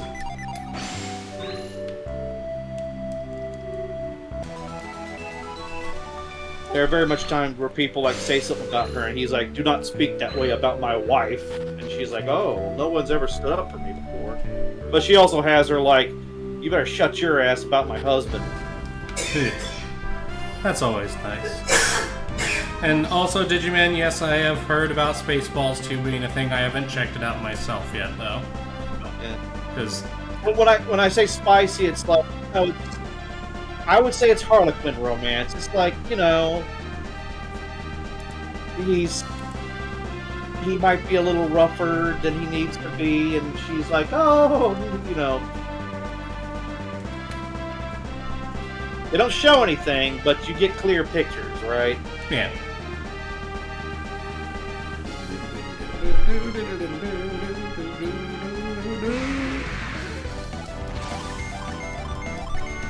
I was gonna link it to you, but I don't know. I didn't. I felt kind of weird about. I was like, I was trying to think of that one statement. It says, I don't know what. I don't know. I can't, tell you what corn is, but I know it when I see it. Right? Yeah. I would not call it corn. Yeah, it's just heavily fan servicey. I wouldn't even say fan servicey. I would call it like Harlequin, like those old, the books that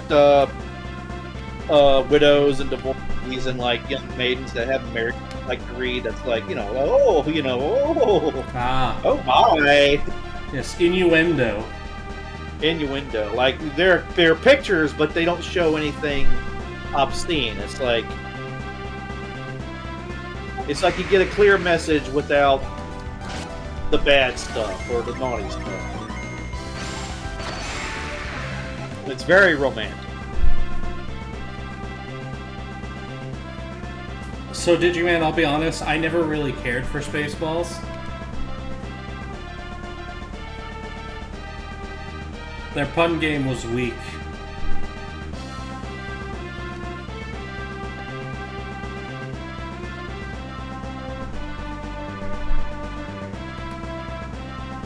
I'm reading one right now where it's a weird one, like guy wants to get away from his sister because she's very manipulative and is like, oh, my justice is good, but she just uses it to get her way. It's Isekai.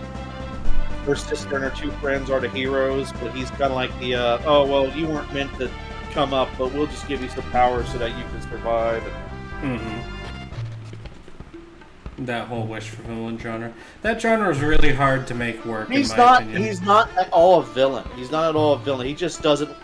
He's very sensitive to like sibling relationships because his was somewhat bad. But probably part of it's him gonna have to be him learning like, hey, I would not be surprised if later in the story he has to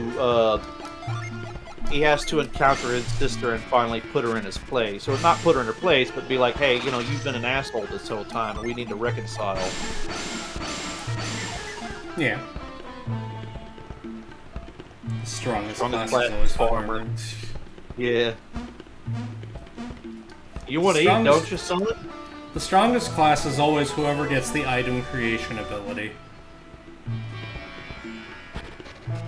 If there's anything the Atelier Iris games taught me, or the Atelier games in general, it was do not fuck with alchemists. I think they're making a new one, right? Yes. Pretty sure there's a new one coming out soon.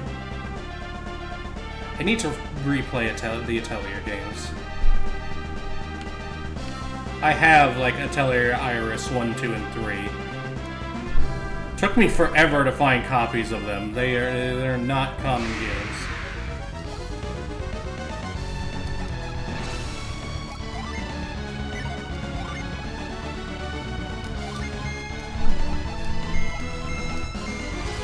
I cast Mother Gaia. I open a chasm beneath you and unleash the power of the ground.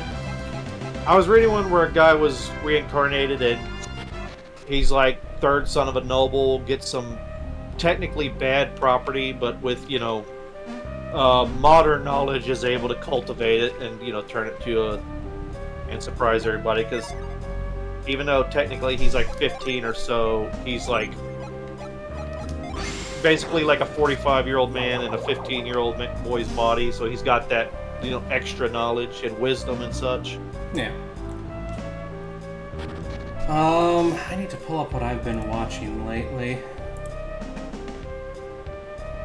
There was that one I showed you, I tweeted to you recently. What was it, like, Atlas or Allmark? That seems an interesting one. Yeah. If you've never watched it, watch Blood Blockade Battlefront. You should also watch Apothecary Diaries. Dear God, watch Apothecary Diaries. Think ancient Chinese homes. And really well done. What was the other one? Blood what? Blood Blockade Battlefront. Yeah, it's not this side. I gotta come from the other direction. Blood Blockade Battlefront has some of the best openings in all of anime. Also, some of the best endings. Like, the opening and ending of Season 1 are, like, top-notch. Perfect.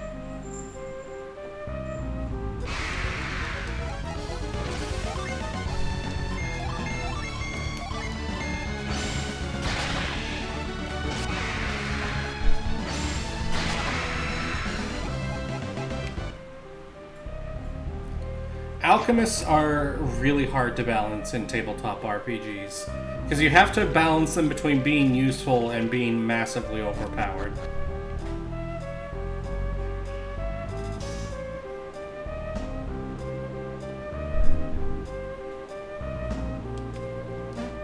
Yeah, for my days in D&D, when, you know, you want to make magical stuff, like, a lot of the rules, it takes time. Like, it takes days, months, years to create, depending on how powerful you want it to be. Yeah. Stuff like that is why magic is just super common in my tabletop RPG setting, so that's not really a problem. Pretty much everybody has magic of some kind. In fact, enchanted weapons don't even use, like, you don't enchant the weapon directly. Weapons are specifically designed to have a core that you can enchant the core and then swap it out on the fly. So you can change your weapons enchantments by swapping to different cores. I always wanted to play, like, what's this, Steiner from Final Fantasy IX. Like, I like the idea of being able to change, like, your elemental sword. Basically add an elemental damage to your sword, because, you know, growing up playing Final Fantasy, there was a lot of, like, elemental rock, paper, scissors going on. Yeah. Also, Ramshackle has asked if I remember Gate. Yes, I do in fact remember the Japanese military propaganda anime.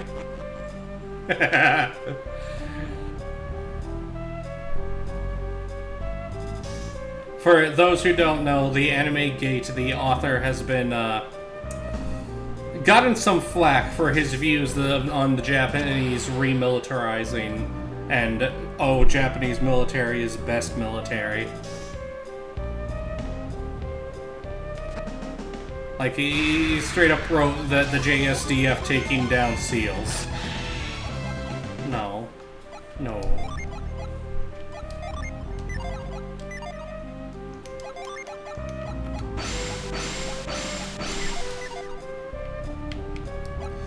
Gate, but if a Van Sant mercenary group crash landed on the planet, oh god. I do like isekai. Hey, I'm just gonna live a peaceful life out here. Maybe cultivate the land. Oh, I got some people showing up. Maybe we'll make a little settlement in the town. Mm-hmm.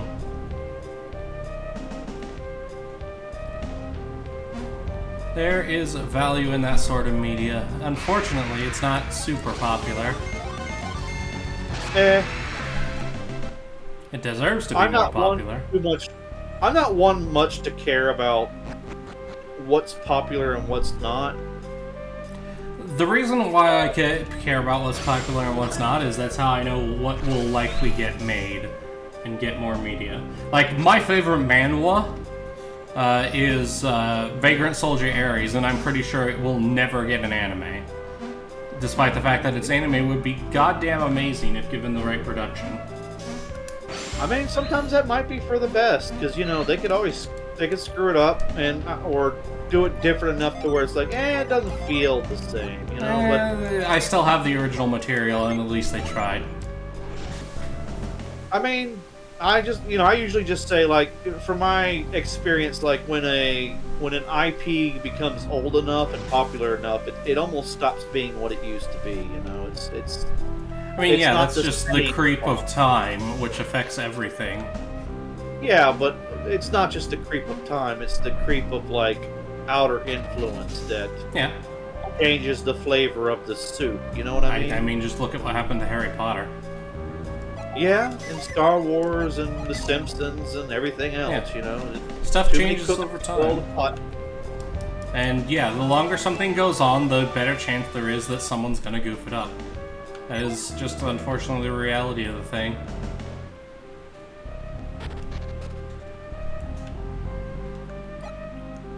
Camperus, I don't remember Isekai non Biri no Ka. Does it have an English title that I might know better? Let me see if I can look it up for it.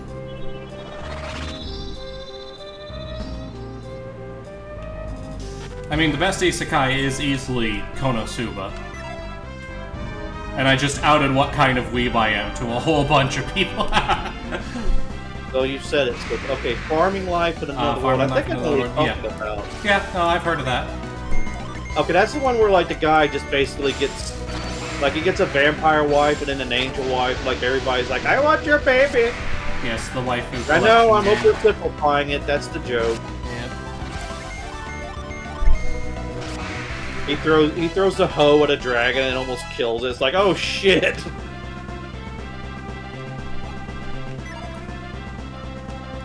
Oh, here, this is your weekly check. Has all of chat seen Bacano?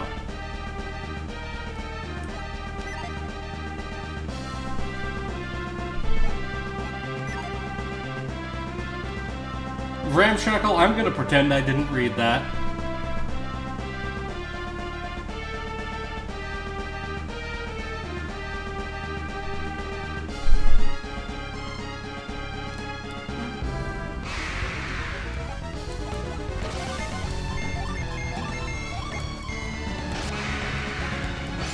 So yes, Bacano is the best anime. Fuck you, fight me. No, that's fine. You're entitled to your opinion. Pat your head.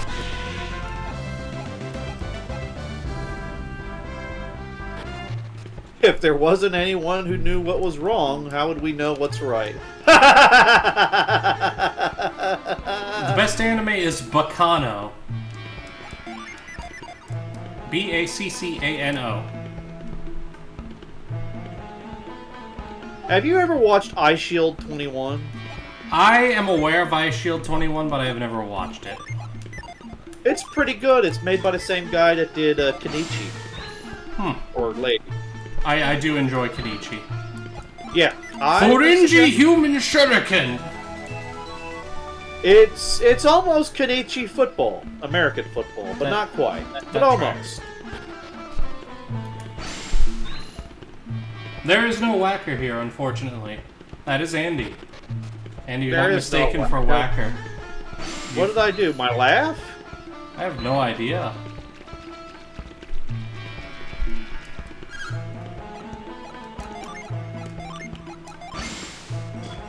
That's alright. It's easy that we get mistaken, because sometimes we share the same brain cell and we fight over it. Alright. It's like a quantum brain cell. It exists in multiple places at once. Oh, speaking of like weird brain cell, I have a weird neuron firing at work, Rale. Oh boy, here we go. Lay it on me. Well, like I'm at the cashier, right? Yeah. And instead of asking card or cash, I ask, would you like that for here or to go? Ah. I haven't had to ask that in like 20 years, Rale. I've never had to ask that. I work retail, but not fast food. Well, I guess technically gas station had some fast food aspects. I've made subs before. I had to make pizzas and such.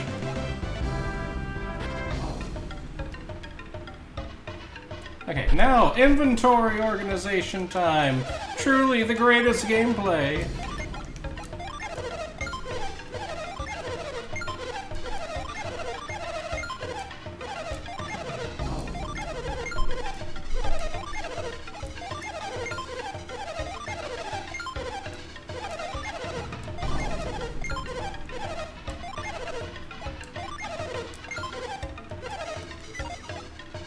Sometimes I do love when, like, a reincarnated character, like, makes something and everybody starts freaking out about it. He's like, what are you talking about? And then someone walks up to you and it's like, hey, have you patented this? He's like, no. And they're like, you need to fucking patent this right now. I forgot I had so many craftables. I need to actually go visit the crafting guy. Like, one guy makes basically an indoor toilet, and they're like, oh, why doesn't it smell? And he's like, oh, well, I got this toilet right here. And they look at it, they're like, have you patented this? No.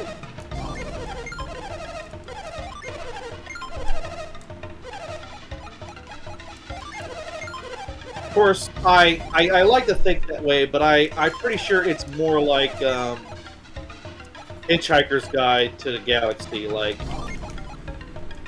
the man couldn't even make his own toast, let alone create a toaster from nothing. Yeah. And no, I have not read Old Knight in the Frontier. Oh, a Bard. Oh, yeah, that's a good one. Oh, that's one of my favorite, like, old man, like... What are you gonna do about it, old man? Well, it turns out when you're a knight, and you're that old, when you're that experienced, don't fuck around with them. Let's get... Now, if we're gonna go back into Kabombo, I want Aiden to be here. So next time Aiden's here, we'll do the finishing the Kabombo stuff.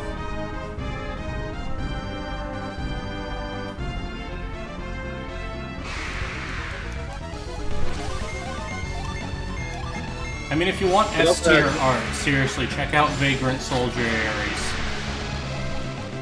It also has one of those moments where, like, the nice, lawful good knight, until, like, he finds the guy that killed basically the love of his life, and, like, I'm going to make you suffer in ways that I can't even express. The moment where you just see his silhouette and that one dot that represents the eye, that's like, the Goblin Slayer moment. Okay, Campers, why? The only difference between manhwa and manga is that it comes from Korea instead of Japan. I will notice, I don't know why, but manhwa artists just seems to... I don't know how they do it. They must have, like, some kind of computer aid. Maybe they have, like... I don't want to say they're using AR, but sometimes they've made some... God, there was this one manhwa that had, like, Dark Souls level of art to it. And I'm like, how is this guy producing this stuff once a month or once a week? It was great. Like, it was really good art. And it was like... the main character was like... he was a... kind of an independent reporter on... The main character was an independent reporter of idols. And someone asked him a question, and there was like a language, like, you know how, like, you could say something and it could be taken entirely wrong? Yeah. He said something along the lines of, like, oh yes, I love younger women, or something like that. Oh no. Yeah, they thought he was like that, and so his entire career and his life, he basically became a NEET. Like, he locked himself in his room of his family house. And eventually, like, he gets so depressed, like, he somehow, his depression, like, weakens the fabric of the universe around him, and he's able to be summoned as a summoned creature. And what is it? He's able to use all of the remaining magic of Earth, and even though Earth doesn't have a lot of magic, he's basically the only one able to use it now, so he's pretty much got unlimited magic. Yeah. So he can basically, like, one-punch these titanic beings that, like, gods use. But he's also weird. And maybe slightly crazy because he's isolated himself for probably, like, 12 years.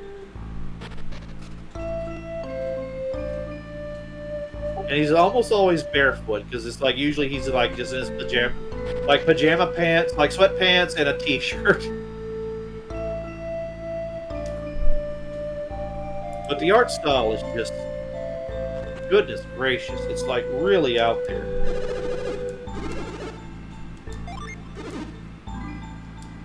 Manhwa does feel different, but it's good. Also, they seem to have a different, like... They have a different trope base, and their mythology is different from the Japanese. But also, like, they have, like, a different attitude, because, like, with Japan, it's very much... you get the impression it's very much, like, be humble and, conservative. Sometimes it feels like it's okay to be a selfish and greedy asshole over there. It's like... So, Yeah, in a lot of ways, the cultures are very different. Like, there's similarities due to, like, the religions that moved through Eastern Asia that caused a lot of initial, like core beliefs like that. But in a lot of ways, they are very, very different societies.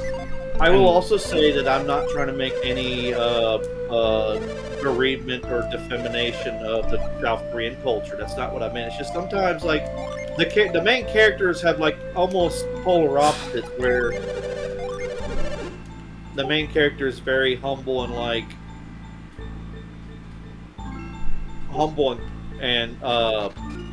honest. The other character, they will do whatever they can to get the bag, you know?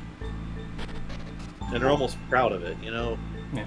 In Campus, I would make the argument that you've just not found one that jives. Try Vagrant Soldier Ares. It is fairly different from a lot of manhwa. It's really good, too. I got the favorite list. There's a genre that I just, for some reason, I can't stand. It's the cultivation genre. I don't know why. I just can't stand it. I get that. Cultivation is... My problem with cultivation is it runs into essentially the same problem as Dragon Ball. Is you have to find a place to fucking stop. And a lot of times they just don't, and it just goes on too long. And that is a problem with a lot of the stuff in the cultivation genre. It's not like a core issue. It's because lots of authors don't want their stuff to stop, so they just keep going past the point where they should have.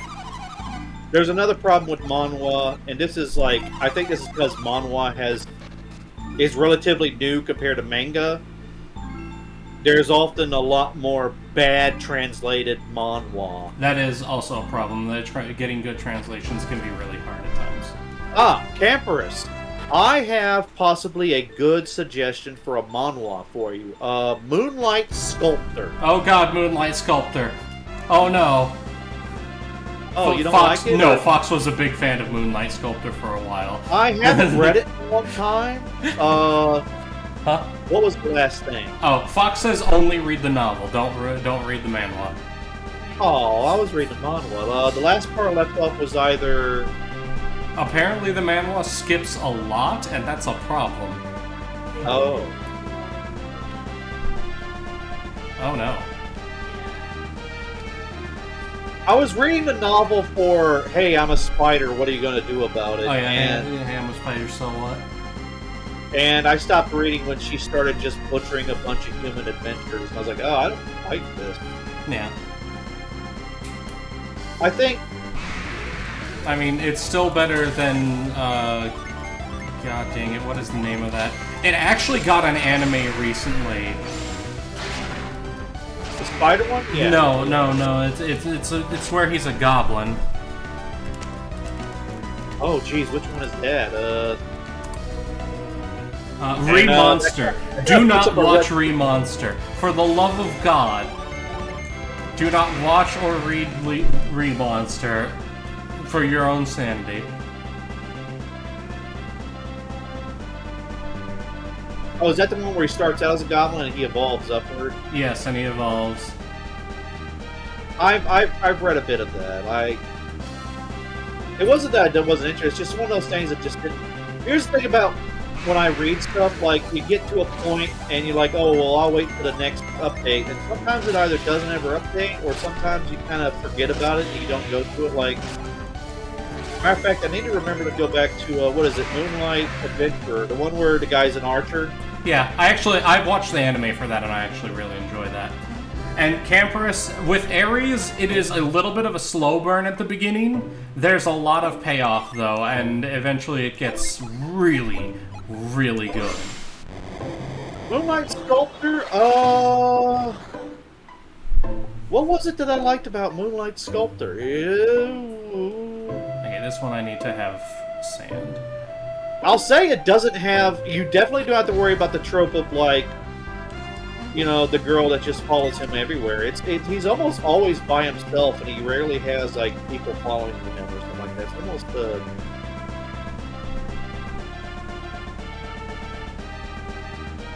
You know what was another manhwa that I read a lot of for a while? Looksum. And I think it got a manga or an anime too.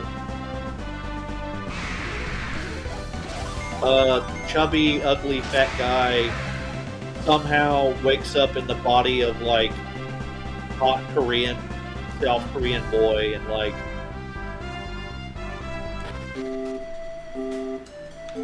the bonuses and positives of doing that. And he's also very strong.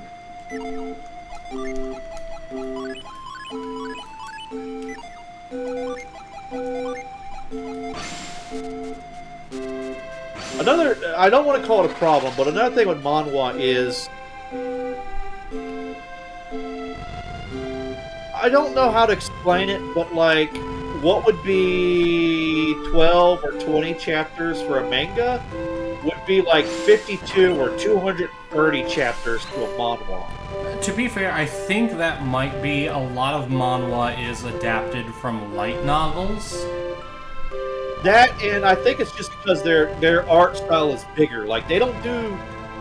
I don't think... They don't do typical panel comics. Like, I think every page is just... You know, every page is a piece. Don't get me wrong, a lot of manhwa is very beautiful. Like, very well done. Like, as an artist, well... You know, I don't know if I'd call myself one nowadays, but, like, I like a lot of manhwa. Yeah. Oh god.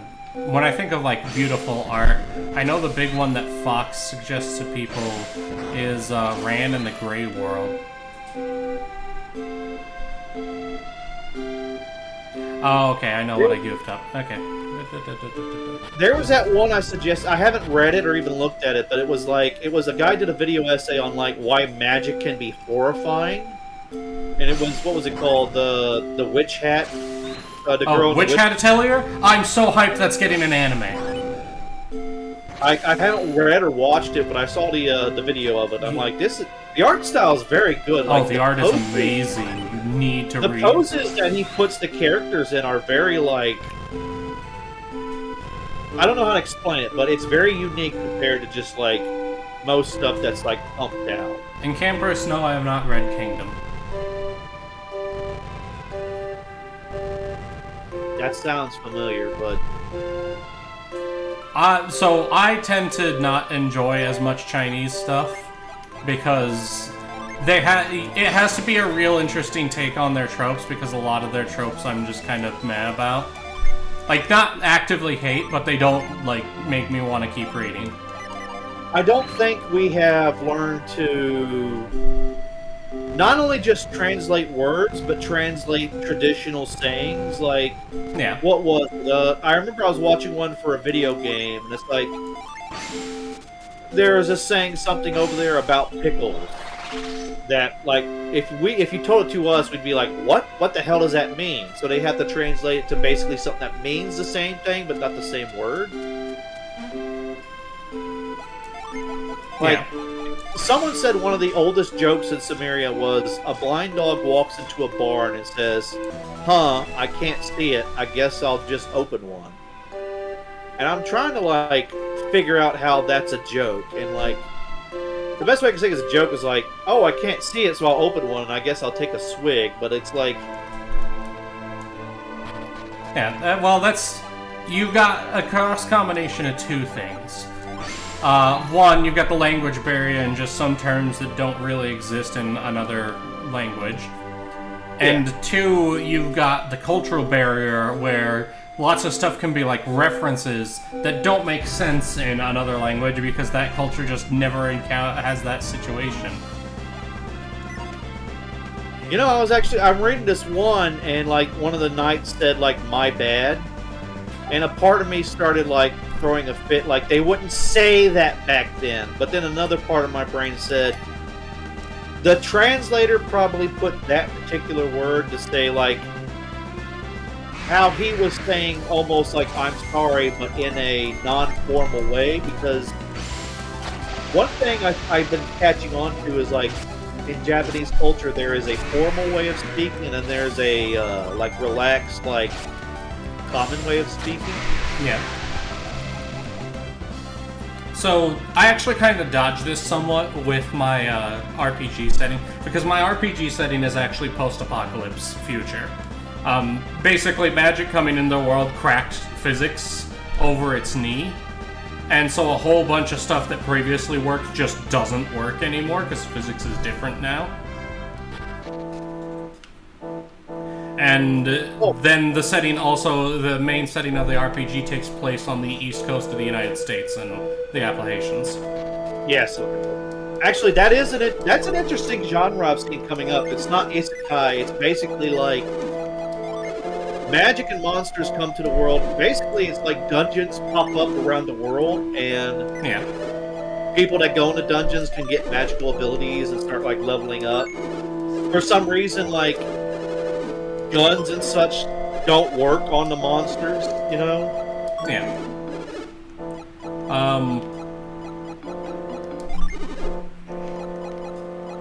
There was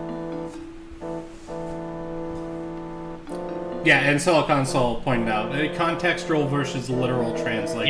Yeah, he's right. It's not Generation D, it's like Or translation, not generation.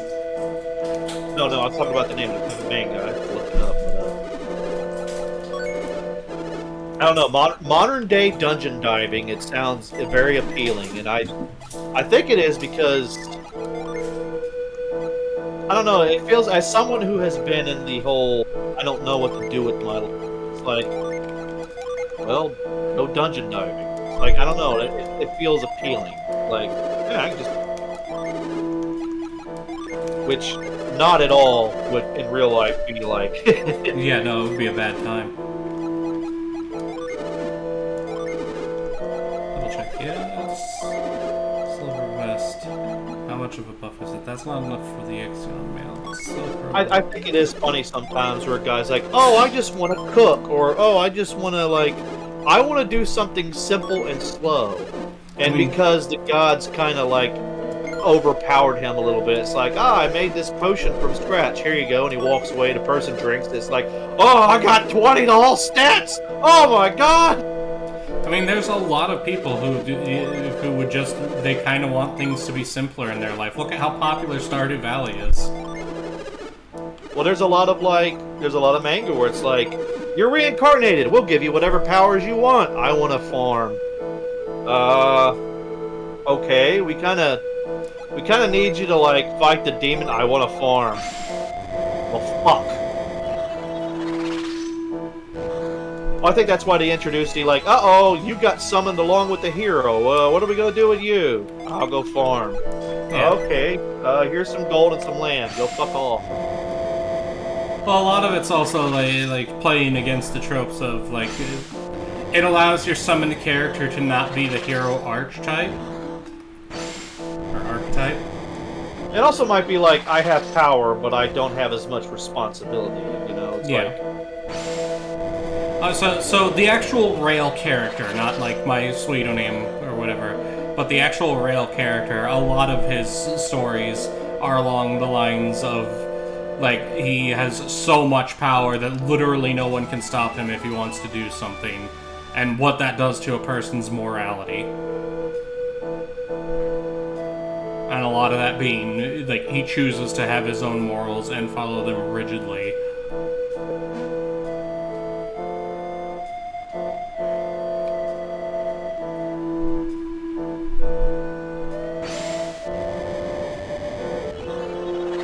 I think, in my personal opinion, why isekai is popular, it's a rebirth kinda, and it's an escape from mundanity. Yeah, it's an escape. It's power fantasy, and yes, escape from mundanity is a big one. And to be honest, it's if you're reborn, but you still have the collective wisdom and knowledge of your current self, it's kind of almost like a superpower in itself. Hey, I'm 4 years old, and I know how not to behave like an asshole for the most part, you know? Or at least I have an understanding of how I should behave as a four-year-old. You know, I'm one of the weird people, I guess. I don't like Overlord. I I see him as a bully, but I haven't really watched or read much of this series, so maybe I'm talking out of my ass. But I just So Overlord is complicated. He's not really a bully. He only cares about his own people, like the people of the Great Tomb of Nazareth. And also the transformation into being an actual skeleton person instead of playing one in a video game. It actively suppresses his emotions and makes him sort of disconnected from his humanity. Like, it's almost tragic what's happening to him. So the only thing he really still has attachment to is his friend-aloons. Yeah, as Chocobo said, he only cares about his family, which ain't humanity. And then his family all are, monstrous races who also don't care about humanity and are fanatically loyal to him.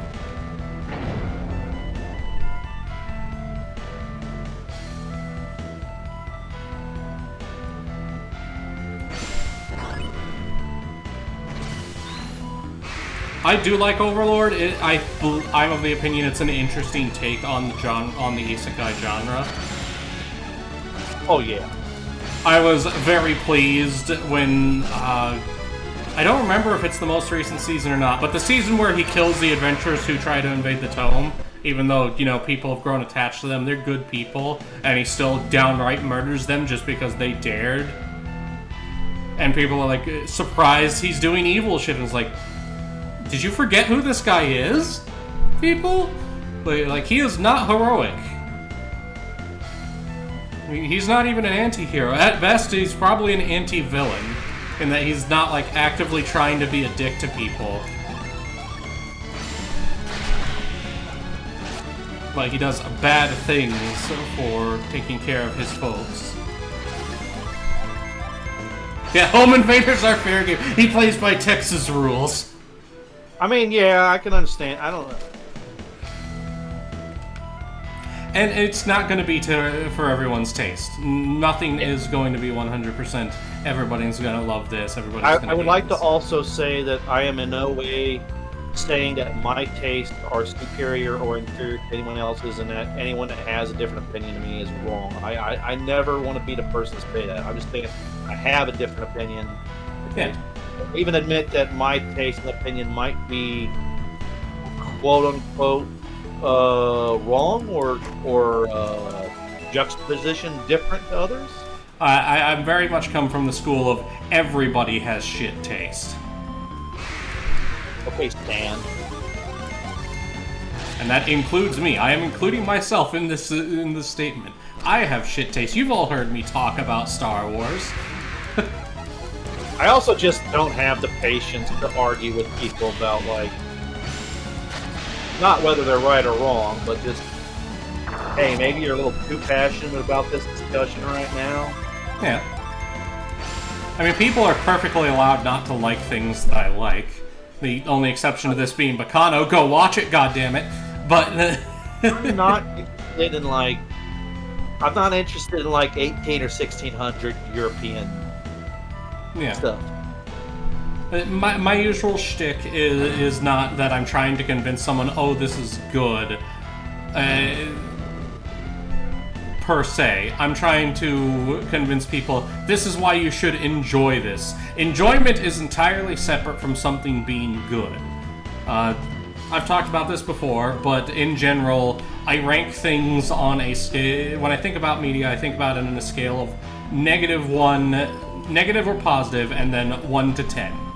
And 1 to 10 is how much of a good time I had, and negative or positive is do I think it was artistically good.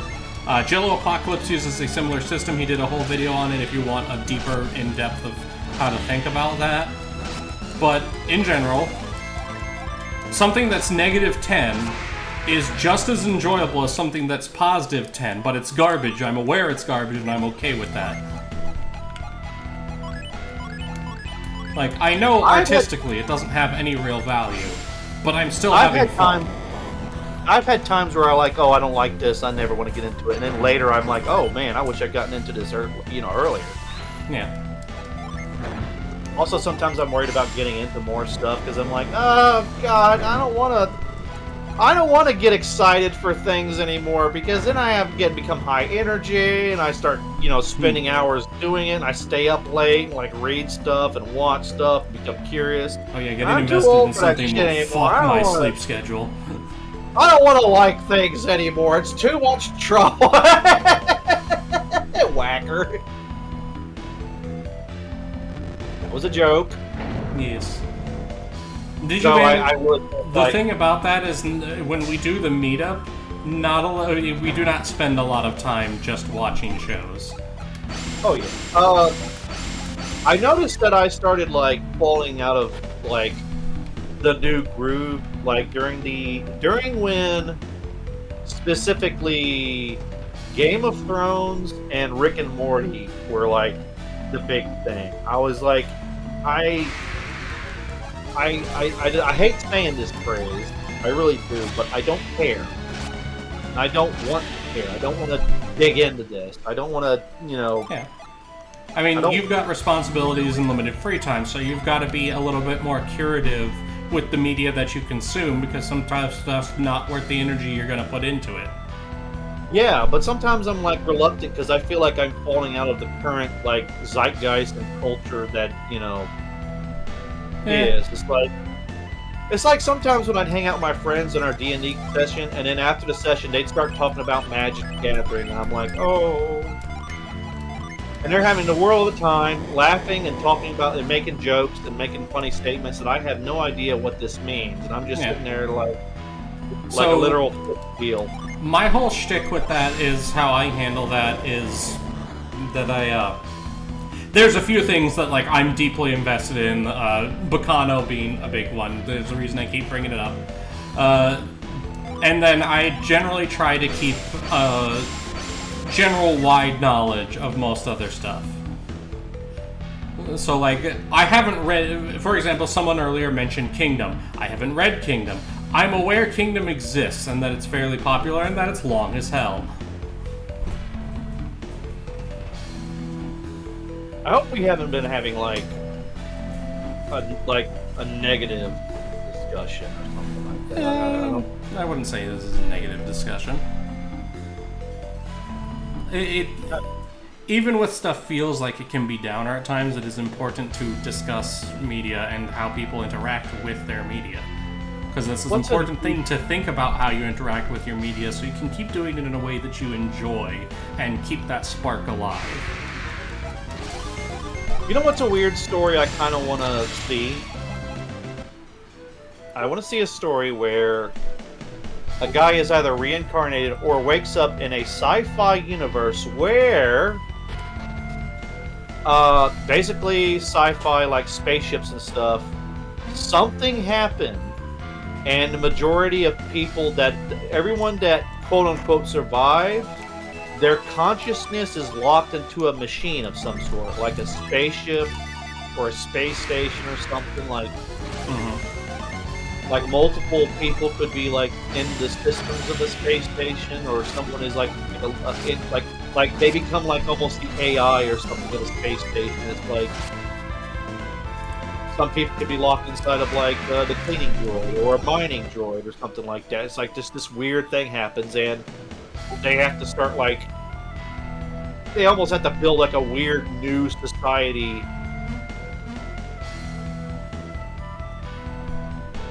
And one of the things I'd like is like there are like factory factions that are trying to actively like make robotic human bodies to transfer themselves into, but they haven't figured out how to like transfer their consciousness. They have an idea of how to do it, but it's like for some reason like it's not quite easy to. I mean, I don't really trust transfer of consciousness stuff. Like I don't want to put my brain into a robot brain. Like, I don't trust that. That's just a copy of my brain in the robot, not my actual brain. I would say this would be on a level where like it's sci-fi, but what happened just can't be explained. It's like I would say it's like Star Trek magic, not Star Wars magic, Star Trek magic, where something weird happened, like a wave, like a subdimensional star exploded, and somehow it like did a shockwave throughout the universe that made some sort of cosmic psychic transcurrent happen. Yeah. How do I explain it? I'm not going to explain it because that's the mystery that you're going to have to come up with in your head to cause you to become more interested and buy my merchandise. Fuck you. I want the bag. So now I just thought of something that's existentially terrifying to me. I'm not explaining how the Force works because I don't want to. If you slowly replace your brain one little piece at a time, can you ship of Theseus your brain into a robot brain? I don't know. Like, I kind of had an argument, not an argument, but like a talk about this with Wacker, and apparently he and I have different. I would. Oh, I'm wondering if I'm treading on thin water right here. Like, as human and as conscious as a robot could appear or act to be, I would never consider it an actual living entity. And that doesn't mean that I should be mean to it, or, you know, hit it, or hate it, or beat it up, or deny it things. I just don't consider you I hate saying this, a legitimate living entity. Like, you are a sacrilege, whatever. You are a false entity, you know. But that doesn't mean I'm going to be mean to you. Like, I wouldn't be mean to, like, I wouldn't go out of my way to kick a robot over that's delivering food. I wouldn't go out of my way to, like, kick a car because it's not doing anything. Like, that's rude and mean, you know. Yeah. And if the machine wants to work at McDonald's, go work at McDonald's, you know? I mean, so I am perfectly fine with robot rights because I believe everything should have rights, and people don't really deserve any better rights than what they, you know, already have. Like, we are not better than all other creatures. Wrong. I mean, I was, you know my background. I was growing up that way, but I'm like, yeah, humans are number one, but also noblesse oblige. What is it? That means we are supposed to take good. We are wardens, and we're supposed to take good care of nature and the world that we are given, and the animals on it. Like, yes, you know, we can farm and have animals and ranch, and we'll eat them and all that. But please, for the love of, take good care of them. Make sure they have the best life, and don't kill when necessary. Like, never kill when it's not necessary. And, you know, to be honest, I feel like that, like, when I kill a roach or ant or pest. Like, the creature had a purpose, and I killed it just because it was an inconvenience. But, you know, the thing is, that's just the way nature works. Is like, nature does that all the time, of killing something because it was an inconvenience. Anywho, I wouldn't say I've got a planner where I believe that we should rule. Yeah. Like, I don't know. I'm also against, like, I'm not comfortable with genetic modification to an extent. Like, that's pushing it, in my opinion. Yeah, gene mod me up, baby. All right, so it is time for us to go. Oh, we were just getting into the philosophical bullshit. We'd been deep in that hole for like half an hour. I was going to admit that I'm a third-way Luddite. I don't trust certain technology. Not all, just, you know, when it gets to this point, that's when it's bad. Yeah. But as always, everybody, stay safe and have a beautiful time. Andy, do you have anything to say before we go? A machine may not be built in the likeness of man. And there we go. Bye, everybody! Bye!